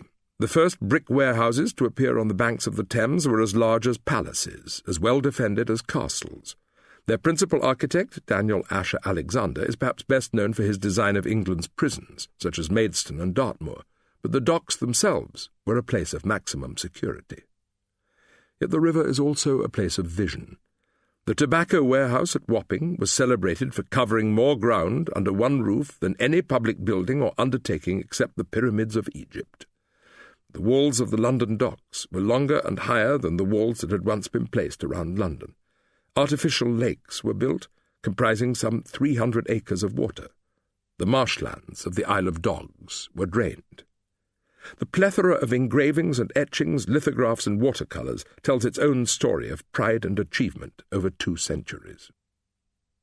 The opening of the St. Catherine Docks, October 28, 1828, depicts a panorama of great ships, flags and crowds. Many of the men are waving their top hats in the air, while groups of people throng the balconies of the tall warehouses beside the basin. Howland Great Wet Dock, Rotherhithe, 1700, shows from an aerial perspective a large artificial lake set among fields and marshes. There are avenues of trees along both sides of it, designed as a windbreak. Brunswick Dock at Blackwall, 1803, is a wide riverscape by William Daniel that suggests the scale of the enterprise. Some 30 masted vessels are shown arrayed in ranks, while the river winds in the distance down to the sea. Daniel himself finished many aquatints of the new docks, all of them on a large scale, and has some claim to being the artist of that mercantile revolution. His New Docks and Warehouses, on the eve of completion, 1802, on the Isle of Dogs near Limehouse, is the view of a miniature city, itself the size of Venice. His A View of the London Dock, 1808, is of a great city within a city, but there are as many ships upon the river itself as in the dock. And so there emerged Lady Dock and Russia Dock, Albion Dock and Lavender Pond, Greenland Dock and Acorn Pond, Canada Dock and Quebec Pond. What is perhaps most remarkable of all is that from the river itself they were all but invisible. They were hidden behind the high warehouses and factories and channels, so that it seemed as if the city itself had swallowed up the ships. But the docks built in the first decades of the 19th century were not enough. The use of steamships on deep-sea voyages made it necessary to construct ever larger and deeper docks. The largest sailing ship might reach a maximum size of 1,500 tons, but the steamship Great Western, which made its maiden voyage across the Atlantic to America in 1838, was already 2,300 tons. By 1855, a great new complex, the Victoria Dock, had been constructed on marshlands between Blackwall Reach and Galleons Reach. It was followed 13 years later by Millwall Dock. Then in 1886, the new docks at Tilbury were opened. The older docks had to be rebuilt or extended for the larger vessels, and in 1904 a new Greenland dock was built as part of the Surrey docks. Some 25 years after its own construction, the Victoria Dock was joined by the Royal Albert Dock. At a length of 1 3/4 miles and a water area of 87 acres, it was capable of receiving vessels of 12,000 tons. These were all great plains of calm water, lacustrine cities within which floated fleets and argosies from all over the world, moving in and out on every tide. This was a world of masts and funnels, sails and rigging. It was a treasure house and a refuge, a fort and an industry. In the 19th century there was enough rum imported to make the entire city drunk, and one vat in the rum quay at the West India Dock held 7,800 gallons. There was enough sugar to sweeten the Thames and enough indigo to dye the river blue. Sealed under bond in the warehouses were generally £10 million by cost of pepper, £23 million of tobacco, and £51 million of tea. There was rubber and coffee and cinnamon and dates and canned meats. A single cold store in the Royal Albert Dock could accommodate 250,000 carcasses of mutton, and the Surrey docks could hold 1,000,000 tons of timber. The wine terminal at West India Dock could contain almost 1,000,000 gallons. After the construction of the docks, the trade of London grew ever larger and more exotic. Young elephant tusks, known as scrivellos, and young ostrich feathers, called spads, were imported from the colonies. The huge tusks of mammoths, retrieved from the frozen wastes of Siberia, were shipped to the London ivory market. Ambergris came from the bellies of whales, and liquid aloe was poured into monkey skins, where it hardened into cadaver shapes. As a result of this trade, much of it highly specific or rare, the old wharves and quays still flourished in the shade of the great docks. Although the owners of the docks wished to maintain their monopoly of trade, the free enterprise of the Thames was a stronger force. It has always been a levelling river. The lightermen had been granted permission to work in the new docks, but when the monopoly on the dockyard storing of goods expired, the old wharves redoubled their business. There were 1,700 wharves on the river between Brentford and Gravesend. In the short stretch between London Bridge and the Tower of London there were 34 wharves, from Fresh Wharf to Brewer's Quay on the north bank, and from Topping's Wharf to Hartley's Wharf on the south. The entire system of docks became the province of the poet and the painter, and the novelist, as much as the mariner or the merchant. Joseph Conrad, who knew the docks at first hand as a master seaman, wrote an essay on London River, the great artery of England, in 1904. He compared the great conglomeration of wharves to a jungle by the confused, varied, and impenetrable aspect of the buildings that line the shore. London, the oldest and greatest of river ports, does not possess as much as 100 yards of open quays upon its river front. Dark and impenetrable at night, like the face of a forest, is the London waterside. The docks are impossible to describe, Verlaine wrote in 1872. They are unbelievable.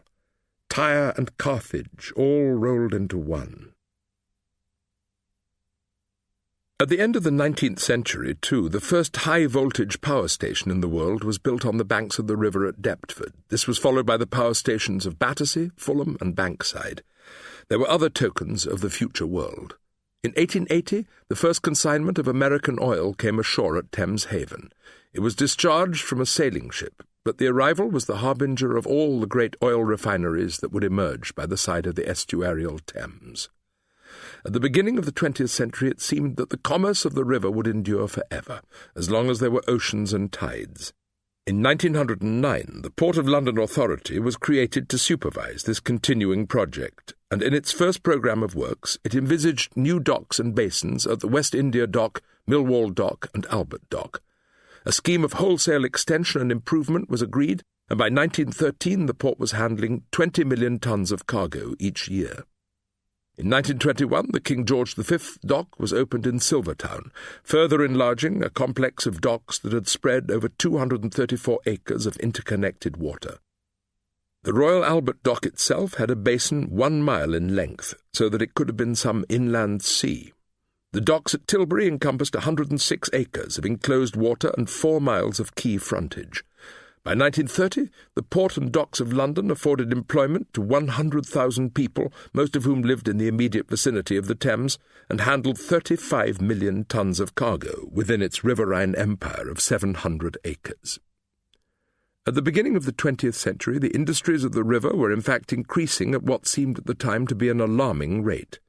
The river at Brentford had become wholly industrial, while there were factories and mills at Lambeth, Nine Elms, Battersea, Wandsworth and Fulham. There were soapworks and rubber works at Isleworth, manufacturers of roll shutters at Teddington and of motor cars at Ham. There were sawmills in Pimlico, which became one of the centres of the timber trade. The vast army of 100,000 workers included dockers and stevedores, lightermen and sailors, all of them owing their livelihood to the tides of the river. The 20th century French novelist Louis-Ferdinand Céline, in Guignol's Band, 1944, expatiates upon the phantasmagoric storehouses, citadels of merchandise, mountains of tanned goatskins, enough to stink all the way to Kamchatka. Forests of mahogany and thousands of piles tied up like asparagus in pyramids, rugs enough to cover the moon, the whole world, enough sponges to dry up the Thames, enough wool to smother Europe, herrings to fill the seas, Himalayas of powdered sugar. But then, within 2 generations, all had gone. The advent of large container ships could not have been anticipated in the first half of the century. Their cargo could now be lifted from ship to truck without need of warehouses, and the vessels themselves were too large to be accommodated by the existing dock facilities. The emergence of great ports in other parts of the world and the restrictive practices of the London dock workers only served to hasten the end. The docks fell silent. The East India Dock closed in 1967 after a life of 160 years, while the London Dock and St. Catherine's Dock followed 2 years later. The West India Dock survived until 1980, after a span of 178 years, but by then the trade of the Thames was depleted beyond remedy. The last of the docks, the Royal Victoria, the Royal Albert and King George V, were closed in 1981. By the end of the 20th century the docks had disappeared, vanished, as if they had indeed all been a dream. Steam and speed. The steamship made its first appearance on the river in 1801, when it was used principally for towing larger sailing vessels. The first steamboat packet or small ship was heralded in the London newspapers on the 23rd of January 1815 with the announcement that the public are informed that the new London steamboat packet Marjorie, under Captain Cortis, will start at precisely 10 o'clock on Monday morning, the 23rd inst, from Wapping Old Stairs near London Bridge. Its destination was Gravesend, from whence it would return the following morning at the same hour. The Watermen's Company, understandably concerned with the livelihoods of its members, began proceedings against Captain Cortis. But no force on earth could have withstood the change. By 1831 there were some 57 steam packets on the Thames. Their arrival heralded the appearance of the day tripper, who became a ubiquitous visitant on the waters. The penny steamboat became known as the omnibus of the river. Southend was one of the most popular ports of call, and indeed it became known as London-on-Sea. There were musical boats with resident bands who made their way upriver to Richmond or Kew or Hampton Court. The trippers on these vessels, known sarcastically as Aries and Ariots, were the especial objects of the wrath of the fishermen and the middle-class artists who believed that the higher reaches of the Thames were their own particular domain. There were steamboats for travellers to Plymouth, Southampton, and Land's End. Jetties were erected with the sole purpose of servicing the new vessels. By the 1830s and 1840s, there were all the makings of a boom. There were some 17 steamers running daily from London to Gravesend at a charge of 1 shilling for each passenger. The cost of the journey to Greenwich was 5p, and from London Bridge to Westminster it was a penny.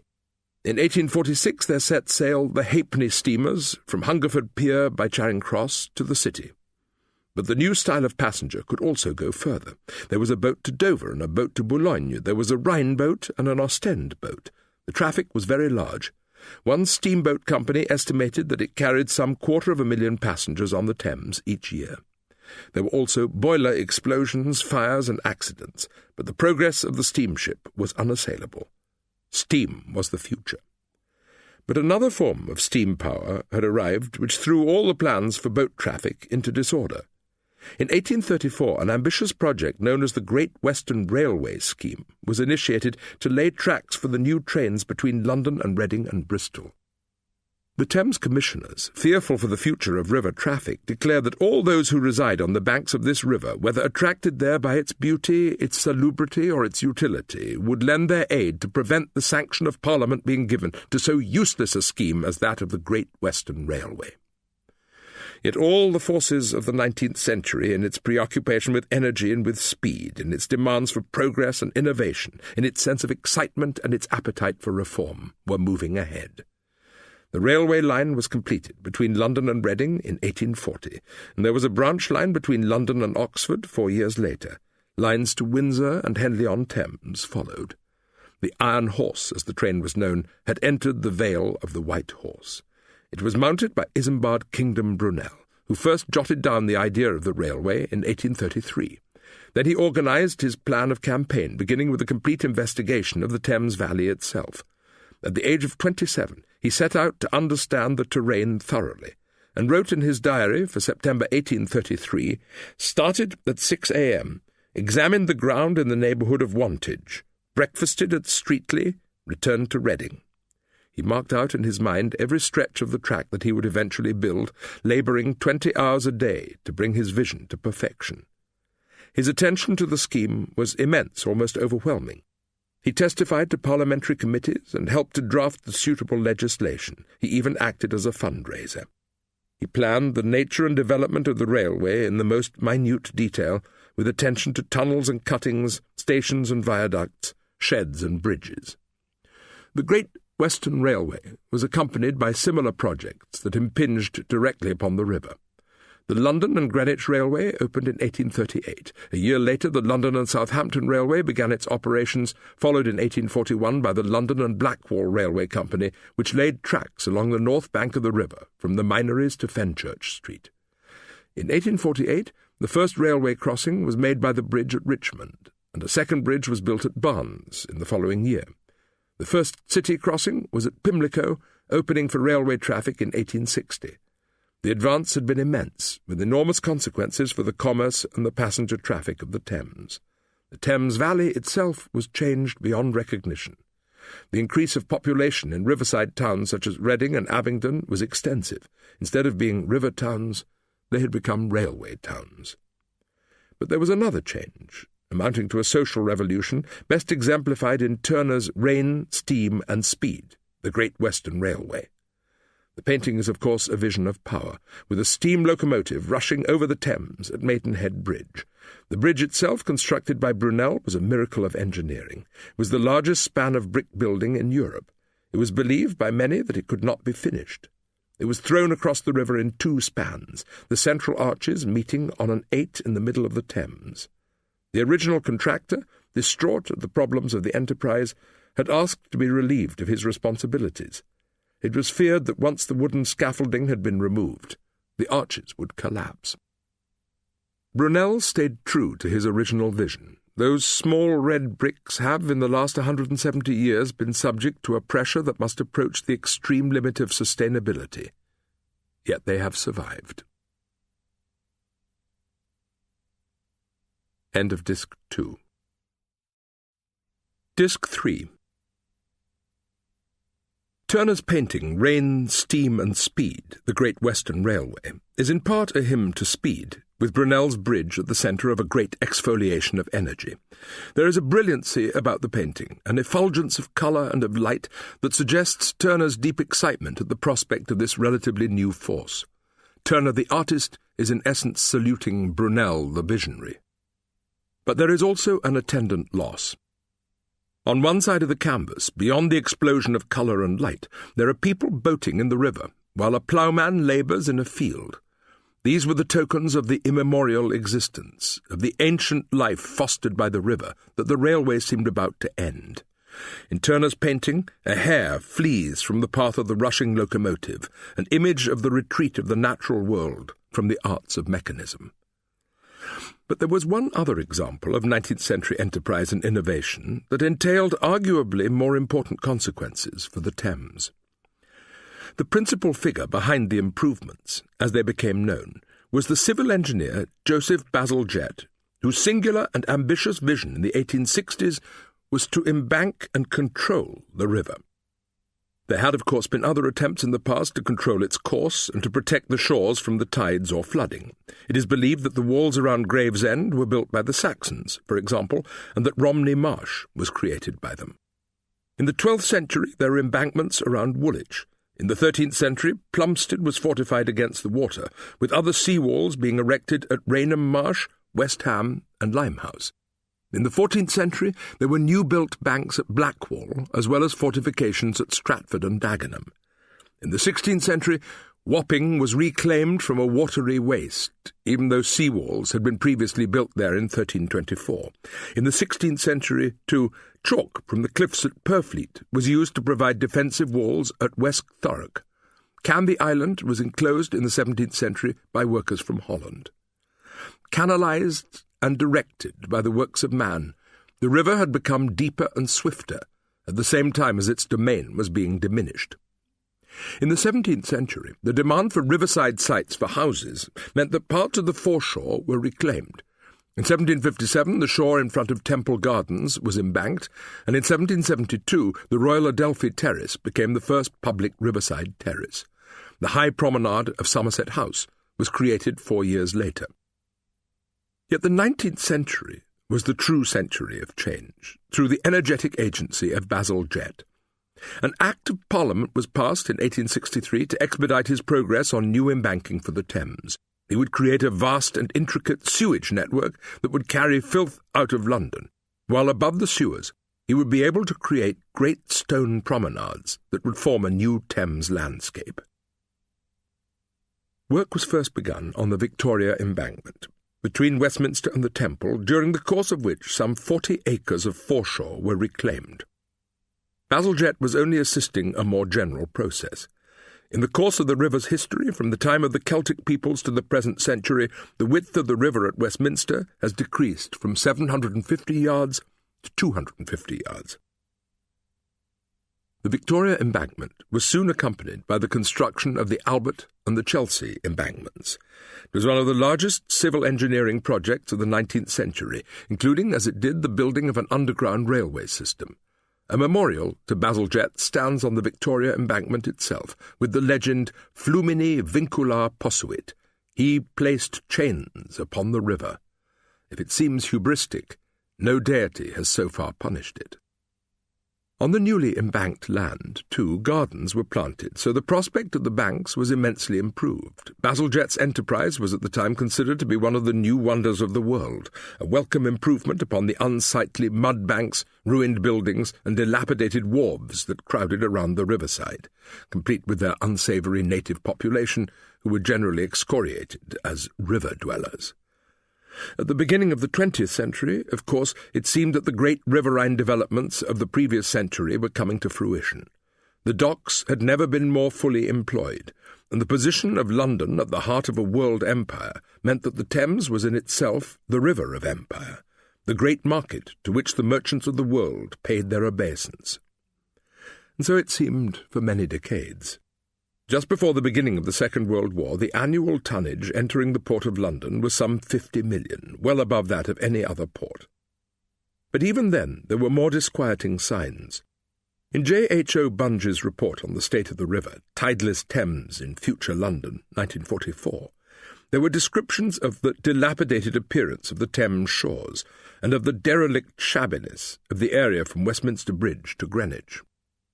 The report also mentions St. Paul's. It is described as smothered shoulder-high in formless brick, dirty and black, sprouting from narrow and dark streets without any pretence at modern or convenient style.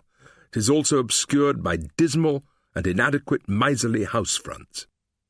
So the Thames of the 1930s contained within itself the seeds of decay and even of dissolution. One of the chapter headings of this account lists the problems of population, food, fuel, sewage, goods and passenger transport, flooding, fire protection, riparian property, prosperity and amenities. It seems exhaustive. It is as if the fate of the Thames was in some sense being foretold. The Second World War cast a more lurid light on the role and nature of the Thames. Once more the principal highway was employed by an invader to mark his route into the centre of London. It became a river of fire and a river of blood. It became the river of the Inferno. Throughout its history, it has been a most tempting target. Along its banks in the late 1930s and early 1940s were car works and oil installations, factories and electricity generating stations. It comprised the world of the city and the world of Westminster, power and finance combined.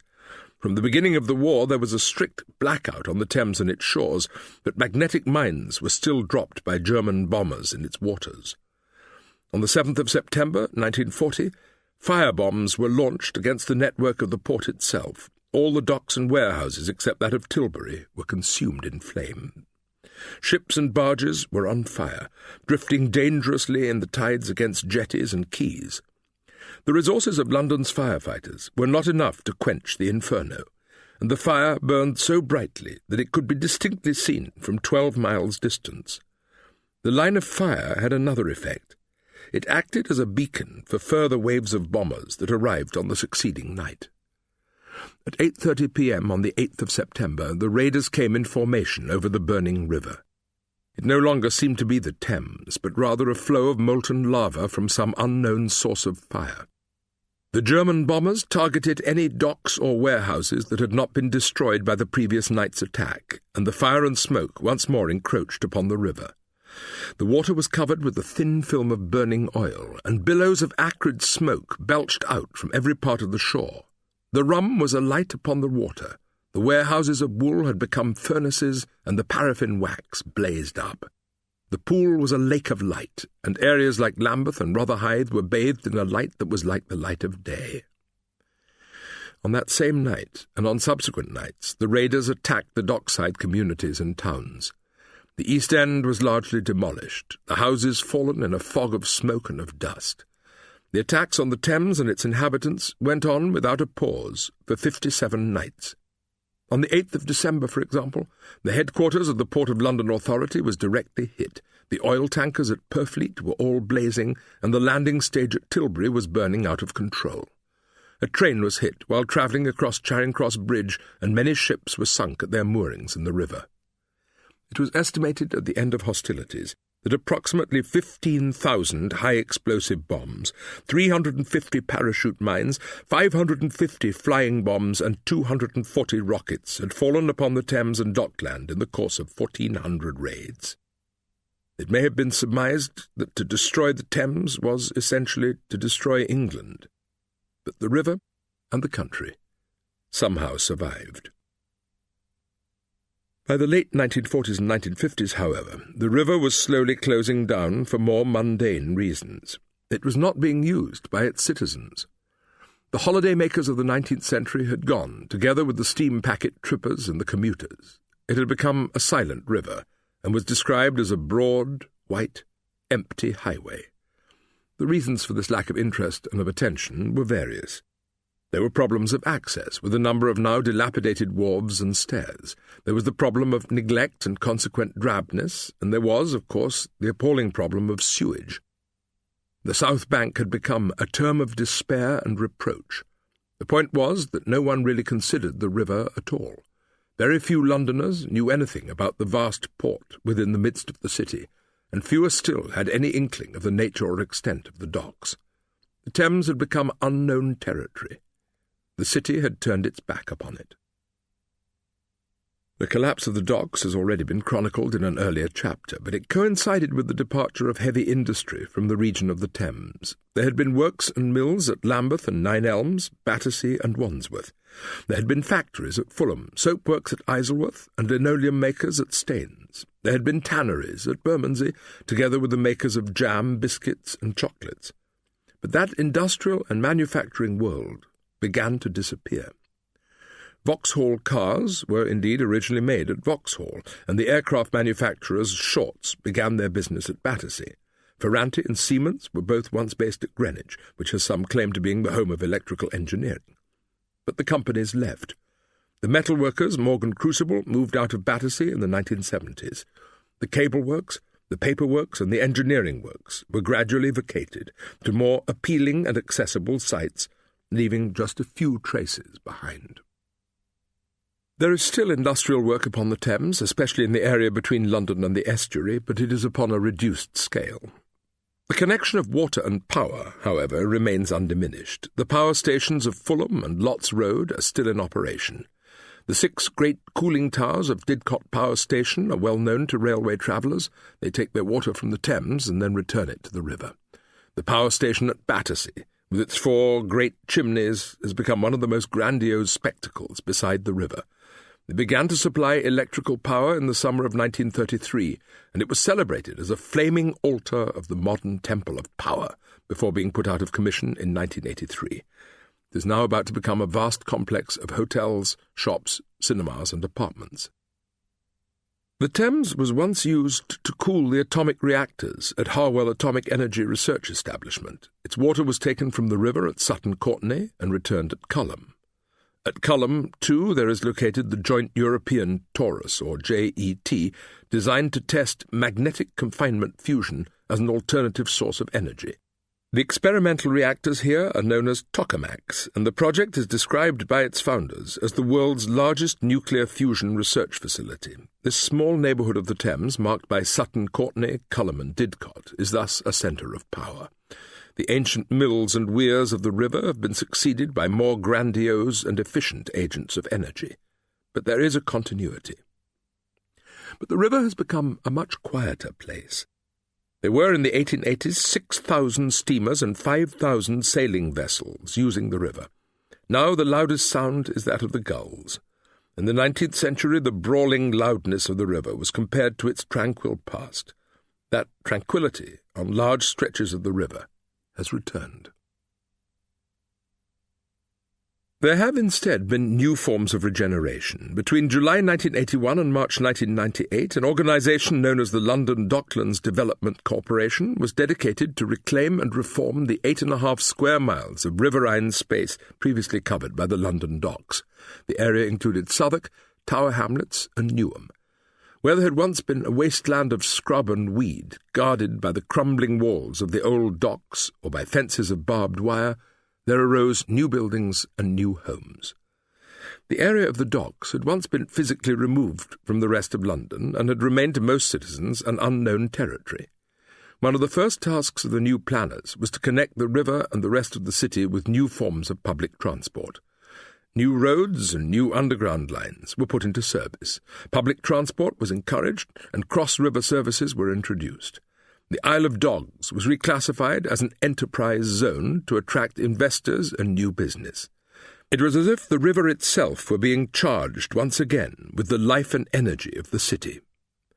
The development has proceeded in a sometimes haphazard manner, governed more by the imperatives of profit than of communal interest. But that is the story of the city. It is also the story of the Thames throughout its history. The first development was of homes and gardens in the area of Beckton and Surrey docks, but it quickly became apparent that the area of the river itself could be of prime importance. The warehouses, for example, could be converted into the then fashionable loft apartments with significant access to the Thames itself. The views of the river became interesting once again. In the beginning the demand could barely keep pace with the supply, and in the narrow refurbished streets between the warehouses, where once porters and barrow boys trod, there were more estate agents than local shops. The emergence of the new financial district in the area now known generically as Canary Wharf has transformed the social and economic life of the immediate riverine neighbourhood. It coincided with the deregulation of the markets of the city, so that it became an emblem of change itself. It facilitated the development of a new railway network known as the Docklands Light Railway, an extension of the Jubilee Underground Line and the development of new Docklands highways. In the process, both banks of the Thames were rejuvenated. There are now large blocks of apartments where there were once derelict wharves. The old canals of the docks have been replaced with marinas. Shopping areas, apartments, public houses and walkways are now, for example, situated where once St. Catherine's Dock lay huddled beneath the tower. That dock had been closed in 1968 and remained in a broken and dilapidated state before its restoration as a new centre of urban life. A photographic panorama of the Thames and its banks was produced for the Port of London Authority in 1937. To compare those black and white photographs with the setting of the modern river is to see a new world emerged from the old, not necessarily more interesting or more elegant, but incomparably brighter and cleaner. Some of the landmarks and the buildings are the same, but the smoke and the grime have gone. The picturesque barges and tugs are no longer to be seen, but the water seems fresher and clearer. There are more trees and open spaces. The patina of grey, the murk of riverside life, has been lifted. Many of the new buildings are disappointing and out of scale, many are simply functional, but they are simply the first stage in what will now be a continuing process.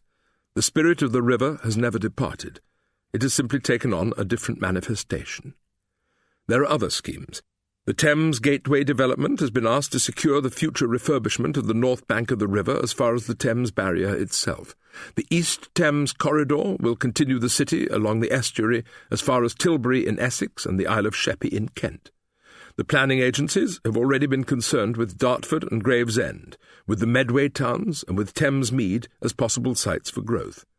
There are plans for new river crossings, for an extension of the Docklands Light Railway, and for a new bridge or tunnel between Silvertown and the Greenwich Peninsula. London will then once more become a river city. And if the new city is to follow the line of the Thames, then new forms of river transport will inevitably emerge. The river will once more become the highway of the nation. The natural river. Hey-ho, the wind and the rain. Plentiful mists have always been a feature of the Thames riverscape. Along the upper reaches of the Thames, the appearance of the mist was a harbinger of that day's weather. If the mist hovered around the summit of the hills, it was a token of rain, but if it remained at their base, it was a sign of dryness. A naturalist, in The Naturalist on the Thames, 1902, recorded that summer fogs were very common on the high downs, and are so wet that a man riding up the hills at 4 a.m. may find his clothes wringing wet and every tree dripping water. It was as if the river had taken momentary hold upon the land itself. The mists and fogs were reported from earliest times. Tacitus mentions them in his account of Caesar's invasion, and they were commonly described in all succeeding centuries as the natural companions of the river. The fogs were particularly thick along the estuarial waters, and a traveller of 1807 in Essex complained of the thick and stinking fogs that lurked there. But these were the fogs of nature, created by marshland and swamp, rather than the fogs of industry and waste. That mist, in the 19th and 20th centuries, did indeed become surly and sulphurous fog. At the turn of the 19th century, the Port of London was well known for the veil of fog that often covered it, swallowing up the docks and wharves, obscuring the traffic of the great waterway. The sounds of the river were muffled, too, with the call of sirens or of bells or of voices, somehow lost in the immensity. There were many examples of pedestrians, even horses and carriages, falling into the river for the very good reason that they could no longer see it. It had been obscured by the swirling grey or grey-green vapours. This was the fog invoked by Dickens at the beginning of Bleak House. Fog everywhere. Fog up the river, where it floats among green aits and meadows. Fog down the river, where it rolls defiled among the tiers of shipping and the waterside pollutions of a great and dirty city. Fog on the Essex marshes. Fog on the Kentish heights. Fog creeping into the cabooses of collier brigs. Fog lying out on the yards and hovering in the rigging of great ships. fog drooping on the gunwales of barges and small boats. This is the Thames as fog. This is the real phantom of the 19th century river, and it persisted longer than anyone could reasonably have expected. As late as the 1960s, there were on average about 237 hours of dense fog in and upon and about the Thames each year. There is a particular wind that scuds across the river. The prevailing wind of London is westerly, and on Waterloo Bridge there seems to be a perpetual westerly wind.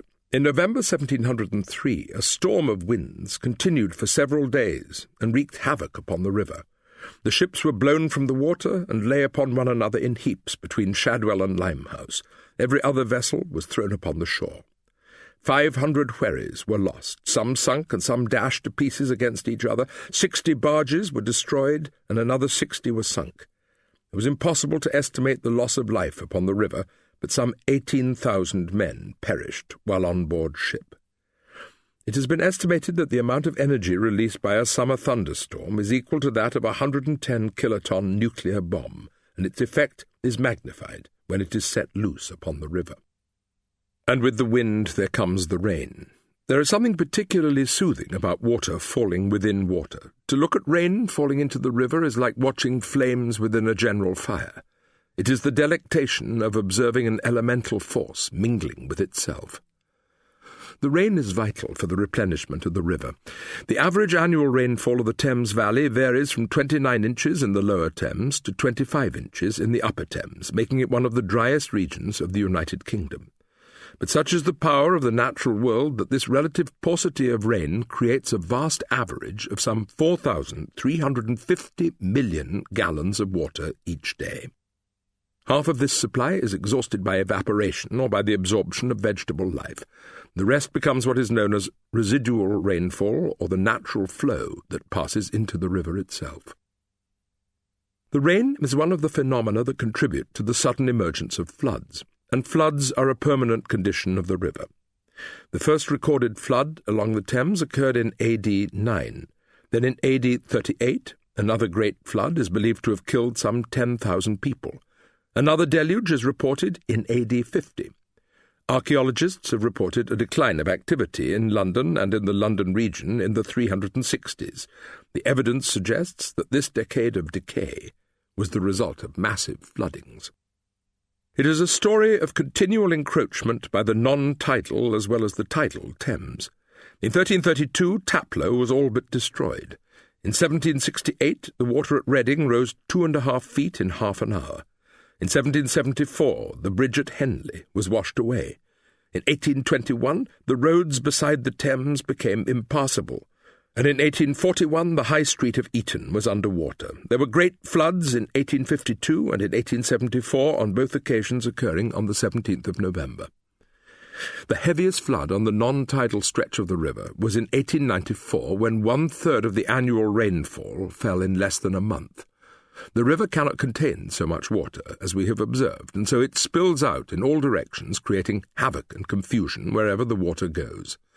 In 1947, the river below Chertsey was 3 miles wide, and Maidenhead was 6 feet under water. A flood in winter was once not of great consequence, unless it reached the ploughed fields and the cottages close to the river.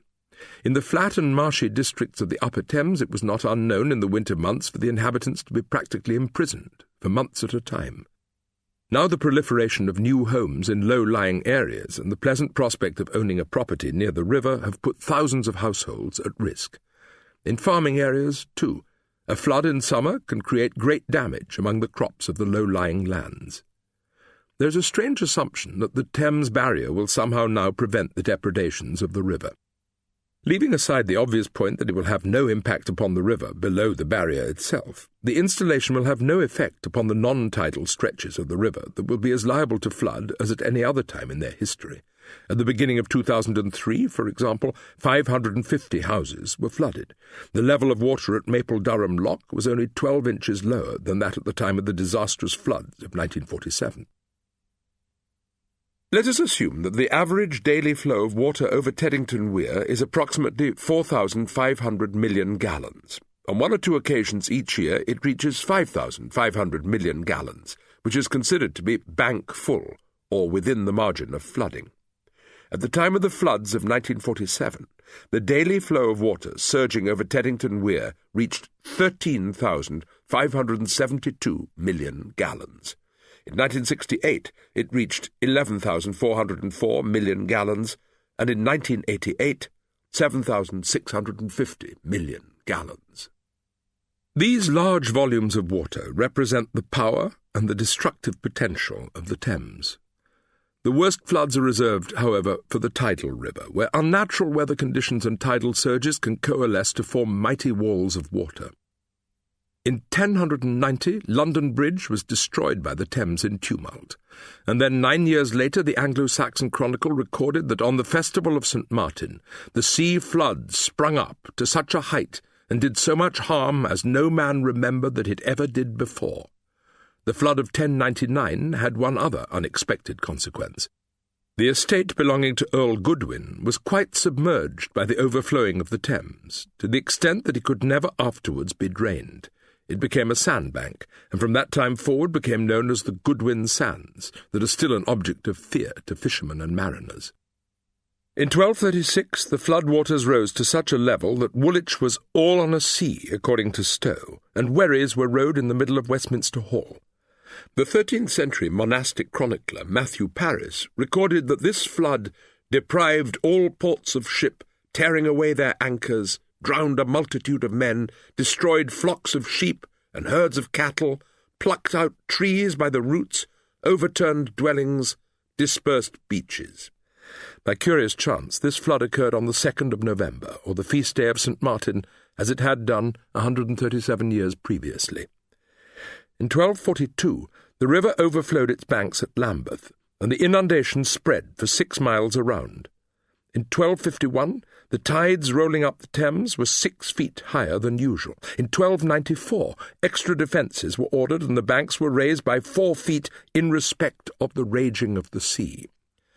Then in 1313, King Edward II declared in a charter that the violence of the sea in those parts has grown greater than it had wont to be. In 1324, 100,000 acres of land between St. Catherine's and Shadwell were under water. There have been freak tides causing devastation in every century. On the 4th of February 1641 there were, according to a contemporary pamphlet, flowing 2 tides at London Bridge within the space of an hour and a half, the last coming with such violence and hideous noise that even the watermen were affrighted. Between the 2 abnormal tides, the Thames stopped moving for an hour and a half, so that it seemed asleep or dead. Then the second tide began, tumbling, roaring, and foaming in that furious manner that it was a horror unto all that beheld it. It was a wonder that, all things considered, the oldest man never saw or heard of the like. This was a slight exaggeration, however, since 18 years before, on the 19th of January 1623, there were 3 tides in the space of 5 hours. On the 7th of December 1663, Pepys wrote in his diary that there was last night the greatest tide that ever was remembered in England to have been in this river, all Whitehall having been drowned. There was a famous breach along the river just by the village of Dagenham. It had opened in 1707, 100 feet long, and was not closed for 7 years. On the 14th of September, 1716, a great and persistent wind prevented the flood tide from reaching its destination. The Thames became so shallow that, according to Strype's revision of Stowe's Survey of London and Westminster, 1720, many thousands of people passed it on foot, both above and below the bridge. In 1762, the waters of the Thames were raised so high that the like had never been known in the memory of man. In less than 5 hours, the water rose 12 feet in height, and people were drowned in the principal thoroughfares of the city. In the 19th century, there were 6 major floods. In 1809, 1823, 1849, 1852, 1877, and 1894, causing much destruction of life and property. The familiar cry from those who lived by the river was, "Water's over!" In 1881, the tide reached 17 feet 6 inches at Westminster, when, according to the Times, the most heart-rending scenes were witnessed. In December 1927, the tide reached 17 feet 3 inches, but in the following year it peaked to 18 feet 3 inches. The river banks at Millbank were breached and 14 people drowned. On the 6th of January 1928, a storm in the North Sea created a tidal surge that raised the waters of the river to their highest recorded level. The defensive walls of the embankment were breached at Hammersmith and at Millbank. 14 people were drowned in the basements of Westminster. The other great flood was of March 1947, and in most locks the two high markers commemorate the floods of 1894 and 1947. The greatest destruction of all occurred on the night of the 31st of January 1953, when a great tide coming from the North Sea flooded the Thames estuary. It was a cold night with a howling gale, and at 2 a.m. a vast cliff of water moved steadily forward. The deaths of more than 300 people were reported, as well as the loss of 24,000 homes and the inundation of 160,000 acres of farmland. 12 gasworks and 2 power stations were crippled by the deluge. The island of Canvey was drowned. Many of the islanders were evacuated, but 83 of them lost their lives. It was the largest disaster since the Second World War. If the water had not spilled into the farmlands of Essex and of Kent, where the earth banks failed, the devastation would have reached London, with unimaginable consequences. The menace of such high tides and high flows meant that the danger to London itself had been growing. Some 60 square miles of the capital lie below high tide level, and the depth of water throughout the capital could rise to 10 feet. With that volume of water pouring into the underground system, for example, the transport of the city would be paralysed for a very long time indeed. The potential loss of life would also have been very large. The Thames Barrier Act was passed in 1972, and the Thames flood barrier itself was completed some 11 years later. It was generally anticipated that it would close 3 times each year to mitigate the effects of unfortunate weather, but in the first 4 months of 2001 it closed on 14 occasions. In the first month of 2003 it closed 18 times to counteract the effects of the tide. In that period it was drawn up to protect against the encroachment of 14 consecutive tides, sure evidence of how dangerous and destructive the Thames can become. The barrier can hold back 50,000 tons of water moving forward each second, but this defence will not be enough for the river of the future. It is believed that it will be for all practical purposes redundant or inadequate by 2030. The tides increase in height by approximately 2 feet every century, and as the ice caps melt and London itself sinks at a rate of 8 inches per century, new and more sophisticated defences will soon be necessary. A scheme has been proposed to build a barrier 10 miles long from Sheerness in Kent to Southend, for example, with a number of gates that would allow unimpeded access to the normal tides. There was one other unusual condition of the weather that has materially affected the life and nature of the Thames. The Thames had a propensity to freeze at the bottom, while the water above continued to flow. The watermen called this ground ice the ice mere, a cake of ice that would often rise to the surface, bringing gravel and stone with it. In times of extreme cold, before the building of the bridges, the surface of the river would entirely freeze. It was a matter of celebration rather than of wonder, however, and the Thames was transformed into the home of an extravagant market and entertainment known as Frost Fair. The first fair was reported as taking place in AD 695, when booths were erected and a market held upon the ice.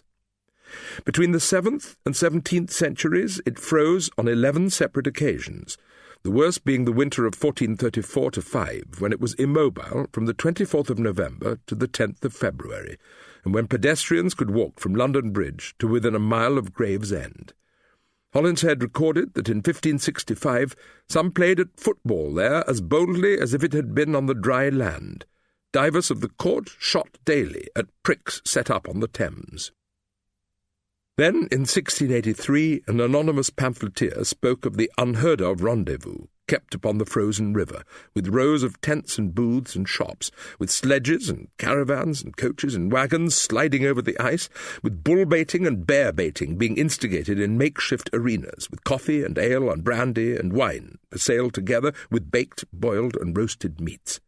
There were bakers and cooks, and butchers and barbers and prostitutes. There were hawkers with their news, costermongers with their fruit, and fishwives with their oysters. There were also several amours, intrigues, cheats, and humours, when honest men were robbed and rogues profited.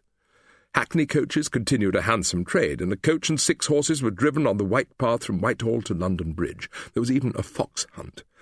It was a little city on ice, estimated to be 18 inches thick.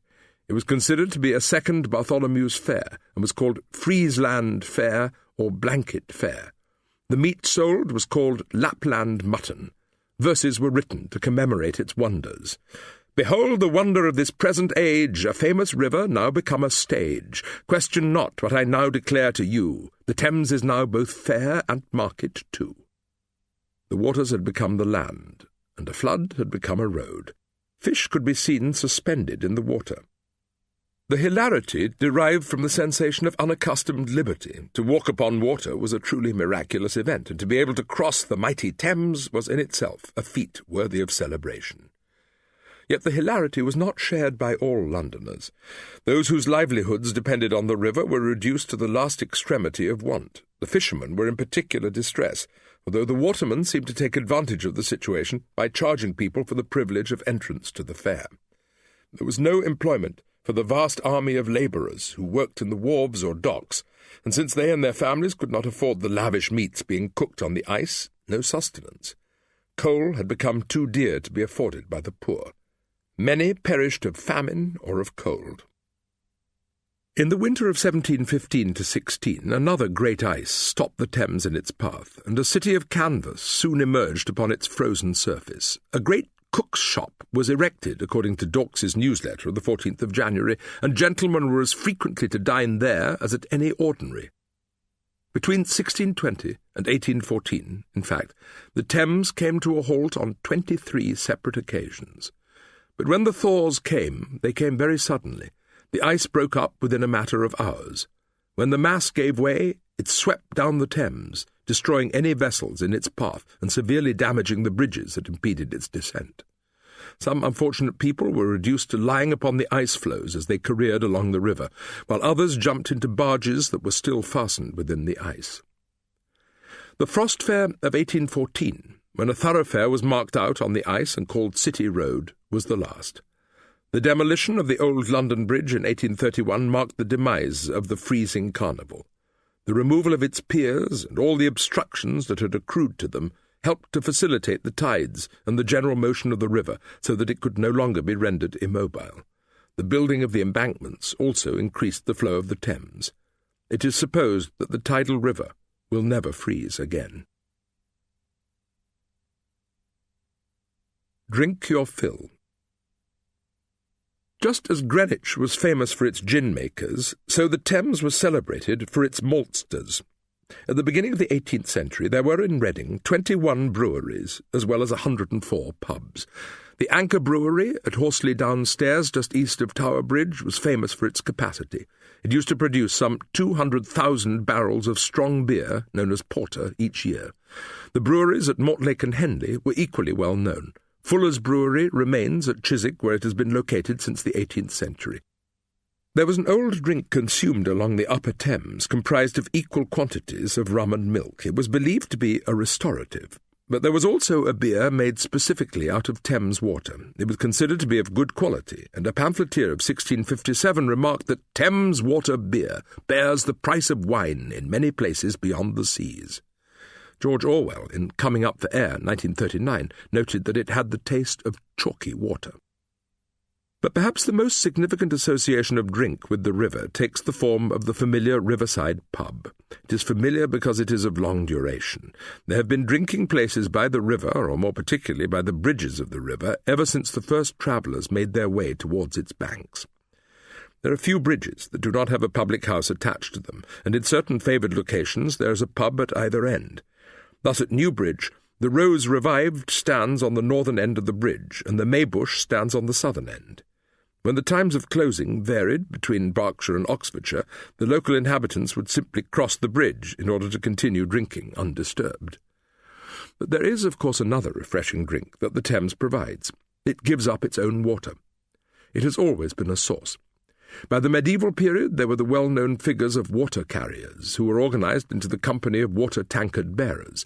At the beginning of the 17th century, there were 4,000 of them engaged in daily trade with the city. They were popularly known as cobs, and like other tradespeople associated with the river, they were well known for their combative and churlish dispositions. At the end of 1582, a Dutchman, Peter Morris, constructed an elaborate water wheel or mill by the most northern arch of London Bridge, by means of which he was able to pump the river's water into the dwellings of the city. Holinshed's Chronicles, 1577, reports that the authorities of the city erected a standard, or pump, at Leaden Hall. Divided there into 4 several spouts, ran 4 ways, plentifully serving to the use of the inhabitants near adjoining.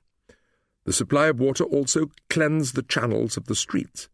Already, however, the supply had provoked complaints. It was a great commodity, but would be far greater if the said water were maintained to run continually. London Bridge Waterworks remained in operation until the Great Fire, when its wheels were caught in the general conflagration. But it was rebuilt, and by the 18th century its 4 wheels, by each of the 4 arches nearest the city, were pumping approximately 1 million gallons each day. It survived well into the 19th century, when it was responsible for conveying some 4 million gallons of river water each day.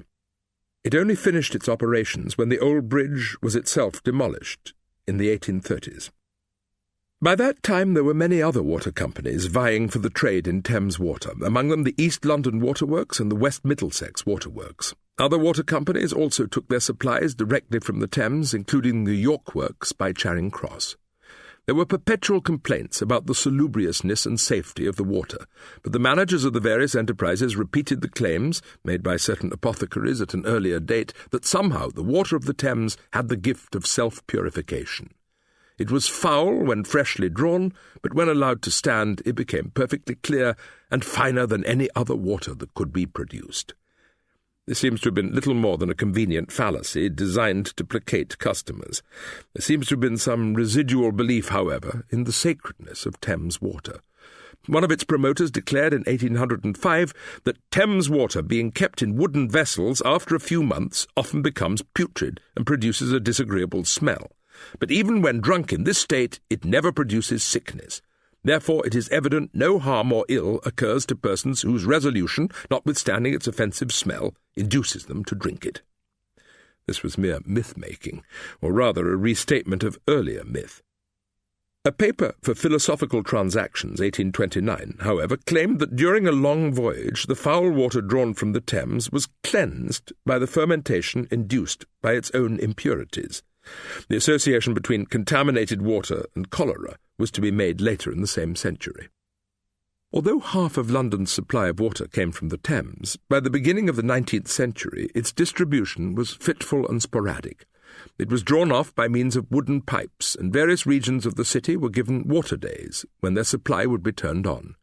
It went into the basements of private homes, and the rest was pumped into public cisterns, around which the citizens and citizens' wives gathered with their leathern buckets. The introduction of steam power and of cast-iron pipes materially assisted the process, but it remained notoriously inefficient until the last decades of the 19th century. The quality of Thames water steadily deteriorated in the 19th century, too, as the sewage and effluent discharged into the river increased proportionately to the size of the population. There's a famous cartoon of 1827 entitled "Monster Soup," commonly called Thames Water.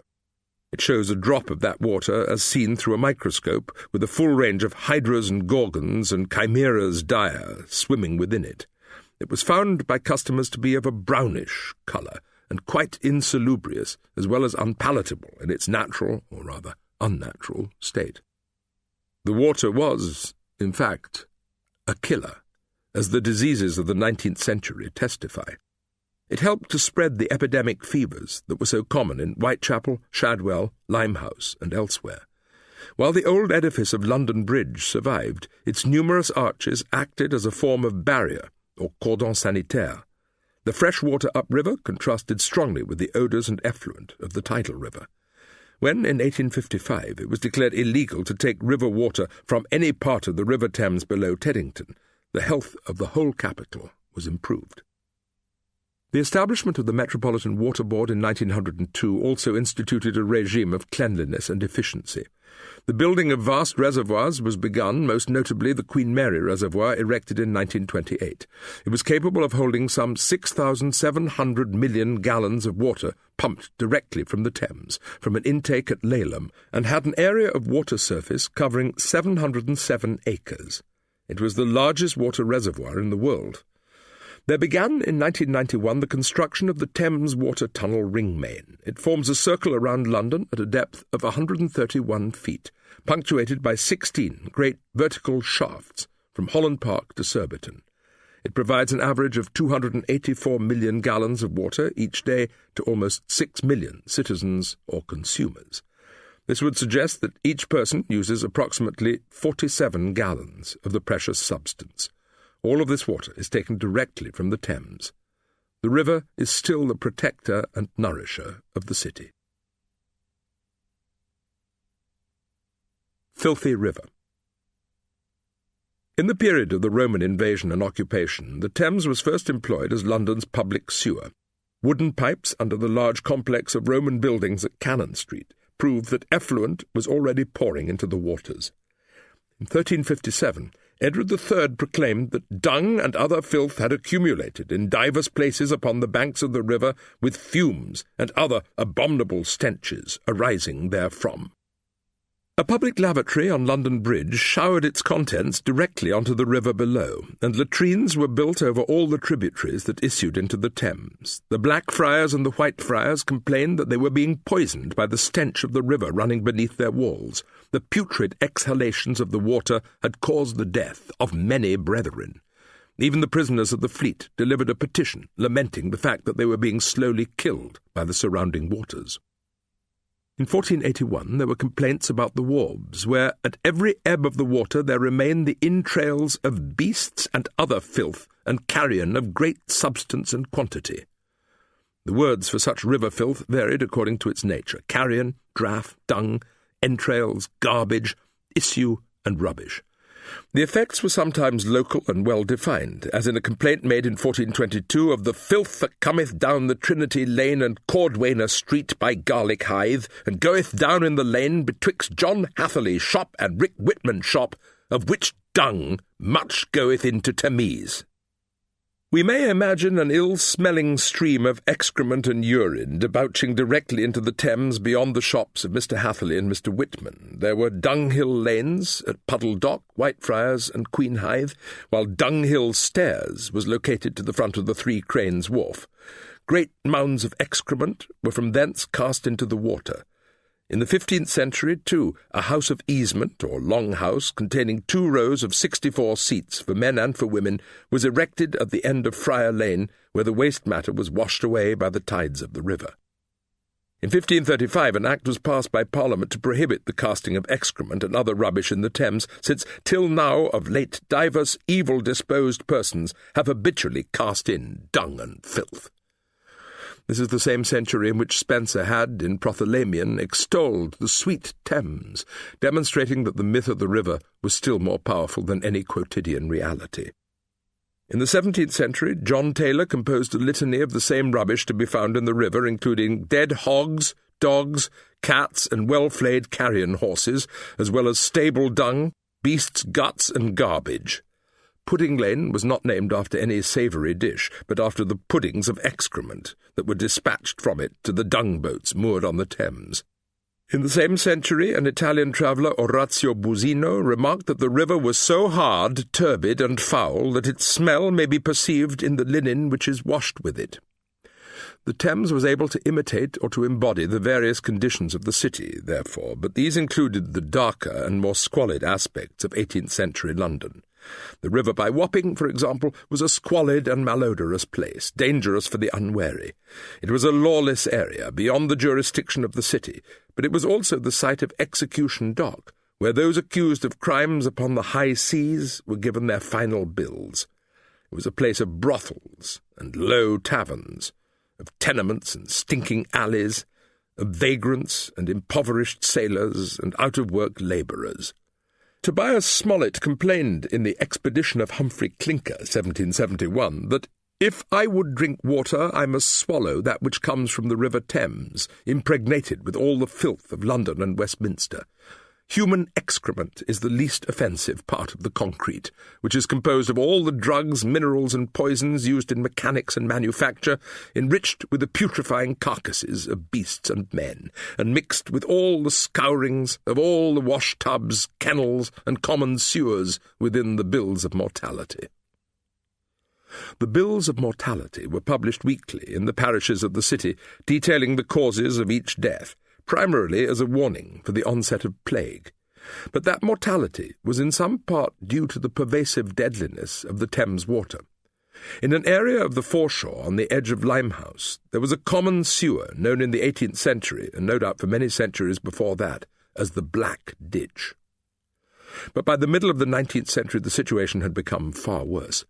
The sewers of all London were flowing into the Thames, breeding epidemic disease among the urban population. Numerous small gas manufactories were set up along the banks, since they needed water to produce the gas itself, and their waste residues entered the Thames. The byproducts included spent lime, ammonia, cyanide, and carbolic acid, which were not conducive to the health of any marine life. All the excrement and pollution of the largest city in the world flowed within the Thames. The sewage of 3 million people bubbled in the tide, and the river had become no more than a vast open sewer. Drapes soaked in chlorine were hung against the windows of Parliament, but they were not enough. In the words of a contemporary report, the Chancellor of the Exchequer left a committee room in disorder, with a mass of papers in one hand and with his pocket-handkerchief clutched in the other, and applied closely to his nose, with body half bent, hastened in dismay from the pestilential odour. In the words of that Chancellor, Benjamin Disraeli, the river had become a Stygian pool reeking with ineffable and unbearable horror. When Victoria and Albert embarked upon a pleasure cruise upon the river, the smell drove them back to the banks within minutes. Yet even the foreshores were caked with shit. As far upriver as Teddington Lock, the sewage was reported to be 6 inches, 150 millimetres, thick and as black as ink. The water itself was turgid and dark, with a viscous quality created by the mountains of sludge poured into its depths. Its distinctive smell, readily invoked in any account of the Great Stink of 1858, was that of hydrogen sulphide, created by the removal of all the oxygen from the water. This in turn caused the water to become black with deposits of iron sulphide. And this was the water with which the citizens made their tea. In 1858, Punch magazine described the Thames as one vast gutter in which the leavings of the city were dumped, which included, in that century, a host of materials from the lime of Vauxhall to the bone deposits of Lambeth and the slaughterhouses of Whitechapel. It has always been in danger of silting up when the alluvial mud gathers in large enough quantities to obstruct the flow of water. There is also the risk of retention, or the extent to which the river holds on to its contents. If you were to drop a plank or oil drum into the river at London Bridge, it would take from 3 to 11 weeks to travel the 40 miles into the embrace of the open sea. This was once also the situation of the sewage, trapped within the banks of the Thames. There were 4 great epidemics of cholera in the 19th century, those of 1832, 1849, 1854, and 1865, in which many thousands of people died from the state of the polluted water extracted from the various city pumps. By the end of 1849, for example, some 14,000 Londoners had expired from the infection. Dr. John Snow became celebrated as the man who first demonstrated that cholera was an intestinal disease propagated by infected water. He proved his point in the epidemic of 1854 by the incidence of death within a 250-yard radius of the drinking pump at the corner of Broad Street in Soho. That pump led directly back to the Thames. At a later date, the effluent from the power stations located along the river had a further effect upon the condition and healthiness of the Thames. The water, its temperature artificially raised, lost oxygen. It was no better by the middle of the 20th century. Most people preferred to use the pedestrian tunnel rather than confront the smell caused by the churning of the Woolwich ferry. In the late 1950s, the surface of the Thames was observed to heave and bubble with the discharge of methane gas beneath its surface, and the poison ate holes in the propellers of the river boats. The gilded buttons on the officers' uniforms would turn black within 2 or 3 hours. Even in the 21st century, the Thames cannot entirely disavow its immediate past. There is still a regular stream of untreated sewage entering the Thames after even moderate rainfalls, and in wet weather many thousands of tons of sewage and stormwater are discharged from pumping stations at Chelsea, Hammersmith and Lots Road. On one day, in the summer of 2004, freak storms meant that 1 million tons of raw sewage were discharged into the river, causing the death of more than 10,000 fish. Rowers on the Thames were advised not to venture onto the river for 4 days, and after that time they were asked to cover up all cuts and grazes in advance of their outings on the water. In the month of August in that year, 5 million tons of sewage were released into the upper reaches of the Thames. From the beginning of 2001 to the end of 2004, some 240 million cubic metres of raw sewage were emptied into the river. As a result, there have been calls for the construction of a new interceptor tunnel to complement the arrangement of London's existing sewers. The river will never be pure. All alive, alive, alive-o! For most of its human history, the river has been a primary source of nourishment. In the medieval period, the Thames was a great reservoir of fish, the home of barbill, flounders, roaches, dace, pikes, tenches, and other. Clams, otherwise called worms' prains, were collected in great numbers. Eels were perhaps the major food, and there were names for 6 species, from the pimpern eel to the stubble eel. But there were also gudgeon and mullet, roach and salmon, smelt and tench. There were cod and bass, plaice and sole and whiting. All of these are still to be found. Other medieval varieties of Thames fish like lamprey and sturgeon, turbot and mackerel are now quite rare. In the 13th and 14th centuries, there was a fish processing site on Canvey Island. In the 16th century, William Harrison asked, "What should I speak of the fat and sweet salmons daily taken in this stream, and that in such plenty, after the time of the smelt be past, as no river in Europa is able to exceed it? What store also of barbels, trouts, perches, smelts, breams, roaches, daces, gudgings, flounders, shrimps, etc., are commonly to be had therein. This famous river complaineth commonly of no want, but the more it loseth at one time, the more it yieldeth at another." He deplores the insatiable avarice of the fishermen, however, and exclaims, "Oh, that this river might be spared even 1 year from nets, etc. But alas, then should many a poor man be undone." In the 18th century, William Maitland expatiated on the worth of the fish, which this river only nourishes and supports. How remarkably good is its salmon! What fine large flounders, smelts, shoals, trout, graylin, too many to mention, are there caught above London Bridge. And withal, how many other kinds of saltwater fish, with several sorts of shellfish, are there caught below bridge, even within the jurisdiction of the City of London. A water bailiff wrote in an essay of 1746 that though some of our northern counties have as fat and large salmon as the River Thames, yet none are of so exquisite taste.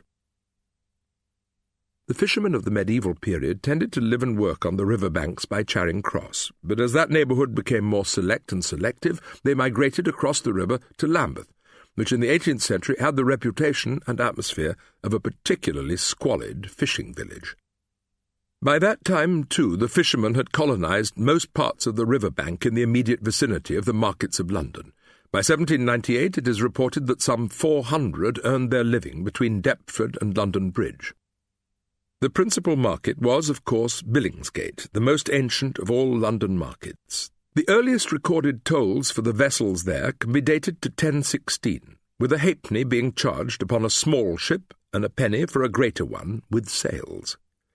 The gate refers to one of the two within the Roman defensive wall, the other being Dowgate.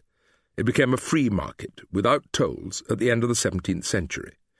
Indeed, it flourished for many centuries, largely because of its favourable position below London Bridge, and was not finally moved from its ancient site until 1982. Its central position for more than a millennium testifies to the importance of Thames fish in the London diet and the London economy. For many hundreds of years it remained an open space by the river, dotted with booths and sheds, as well as a row of wooden houses with a piazza on their western end. Only in the middle of the 19th century was a wharf built here for the fishermen and the merchants. Before that time they were obliged to manoeuvre 2 gangways linking the boats and the shore. In the 19th century, the average volume of fish sold in the market each day was some 500 tons. The market was permitted to operate even on Sundays, when mackerel were allowed to be put on sale before the hours of divine service. There are innumerable reports from that period of the confusion and bustle of the market immediately after its opening at 5 in the morning. The porters and costers and merchants and fishermen, together with all the vehicles and carriers of their trade, clustered around this small spot off Thames Street and Fish Street Hill, crying out for custom and trade. Henry Mayhew transcribed some of their calls that might have been replicated at any period in 1,000 years. "And some cod, best in the market! You, here's your fine bloaters! Here you are, splendid whiting! Turbot, all alive, turbot! Fine soles, oi! Hello there, beautiful lobsters, good and cheap! All by Brill! Oh, Brill, oh! Fine Flanders! Oh ho, oh ho!" The most famous cry was one that was taken up by Londoners themselves as a catchphrase. "All alive, alive-o!" These were the sounds of the Thames at work. The fish fags, or fish wives, were native to this site. They carried the produce in straw baskets balanced on their heads. They wore strong stuff gowns and quilted petticoats, smoked clay pipes and took snuff. There were the fish porters, who wore helmets of hide, and there were fish salesmen who wore straw hats in even the most inclement weather. At the beginning of the 19th century, there were productive fisheries at Chelsea and at Fulham, at Chiswick and at Petersham, where salmon could be caught in season. At Blackwall, the fishermen took away many dozens of fine smelt. Anglers fished from London Bridge for perch and roach, and such was the interest that at Crooked Lane by the bridge there were a number of fishing tackle makers. Roach were also caught near a bed of rushes by Temple Gardens, and at another spot by Westminster Bridge. The docks were also a favoured haunt for fishermen. London was swarming with fish. There was also a phenomenon known as eel fair, when the river was bordered with a dark line of eel fry. People came down to the banks with sieves or nets and caught these small creatures for an especial kind of fish cake. In the 19th century, the Peterboat men would gravel for eels buried in the mud and sell them at the eel market of Blackfriars Stairs on Sunday morning. There were so many lobsters to be found in the Thames that regulations were introduced for their capture. Then everything changed. In the latter half of the 19th century, fishing in the tidal river, that is, the river below Teddington, came almost to an end, with the only catches being those of whitebait and shrimp. The middle and upper waters retained their population of freshwater fish that had always flourished in the river. But then the tidal river died in a flood of pollution. The salmon vanished. The lobsters disappeared. The flounder was extinct. The shad and the smelt were no longer to be seen. At the height of the river's pollution in the late 19th century, there was a sad warning in Richard Jefferies' novel After London, 1885, that the Thames would become a vast, stagnant swamp which no man dare enter, since death would be his inevitable fate. There exhales from this oozy mass so fatal a vapour that no animal can endure it. The black water bears a greenish-brown, floating scum which forever bubbles up from the putrid mud of the bottom. There are no fishes, neither can eels exist in the mud, nor even newts. It is dead.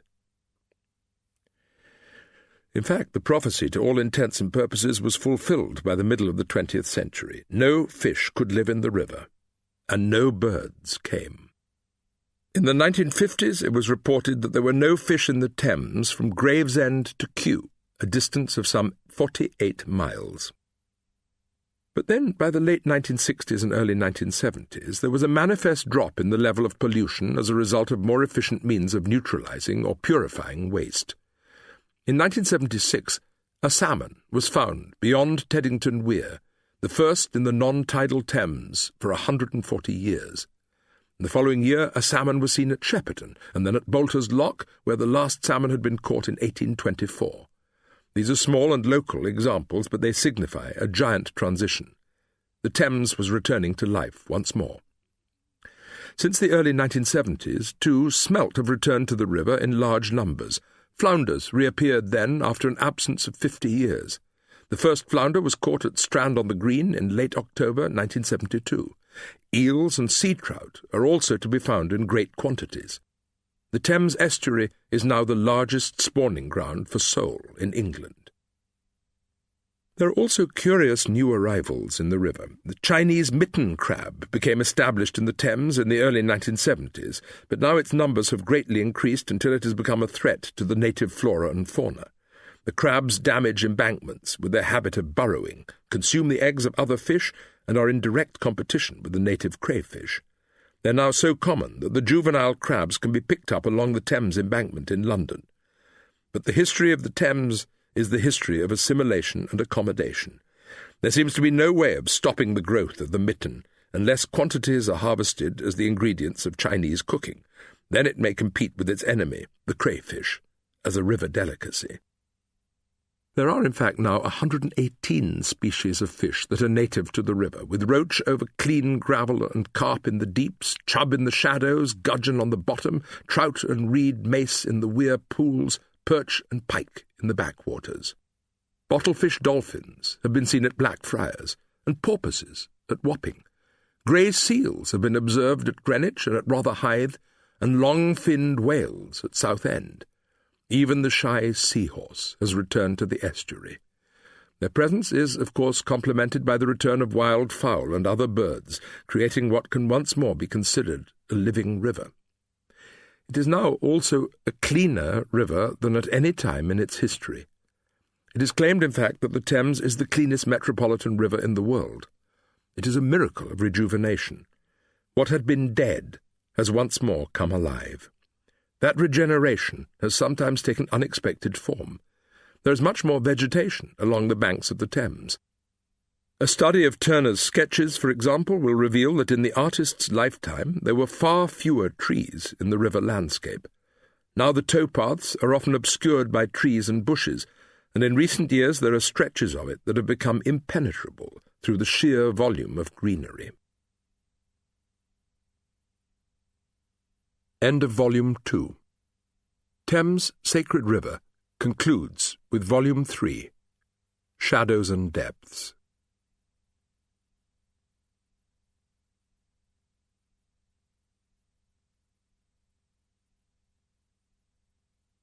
Thames, Sacred River is published by Random House Audiobooks, a division of the Random House Group.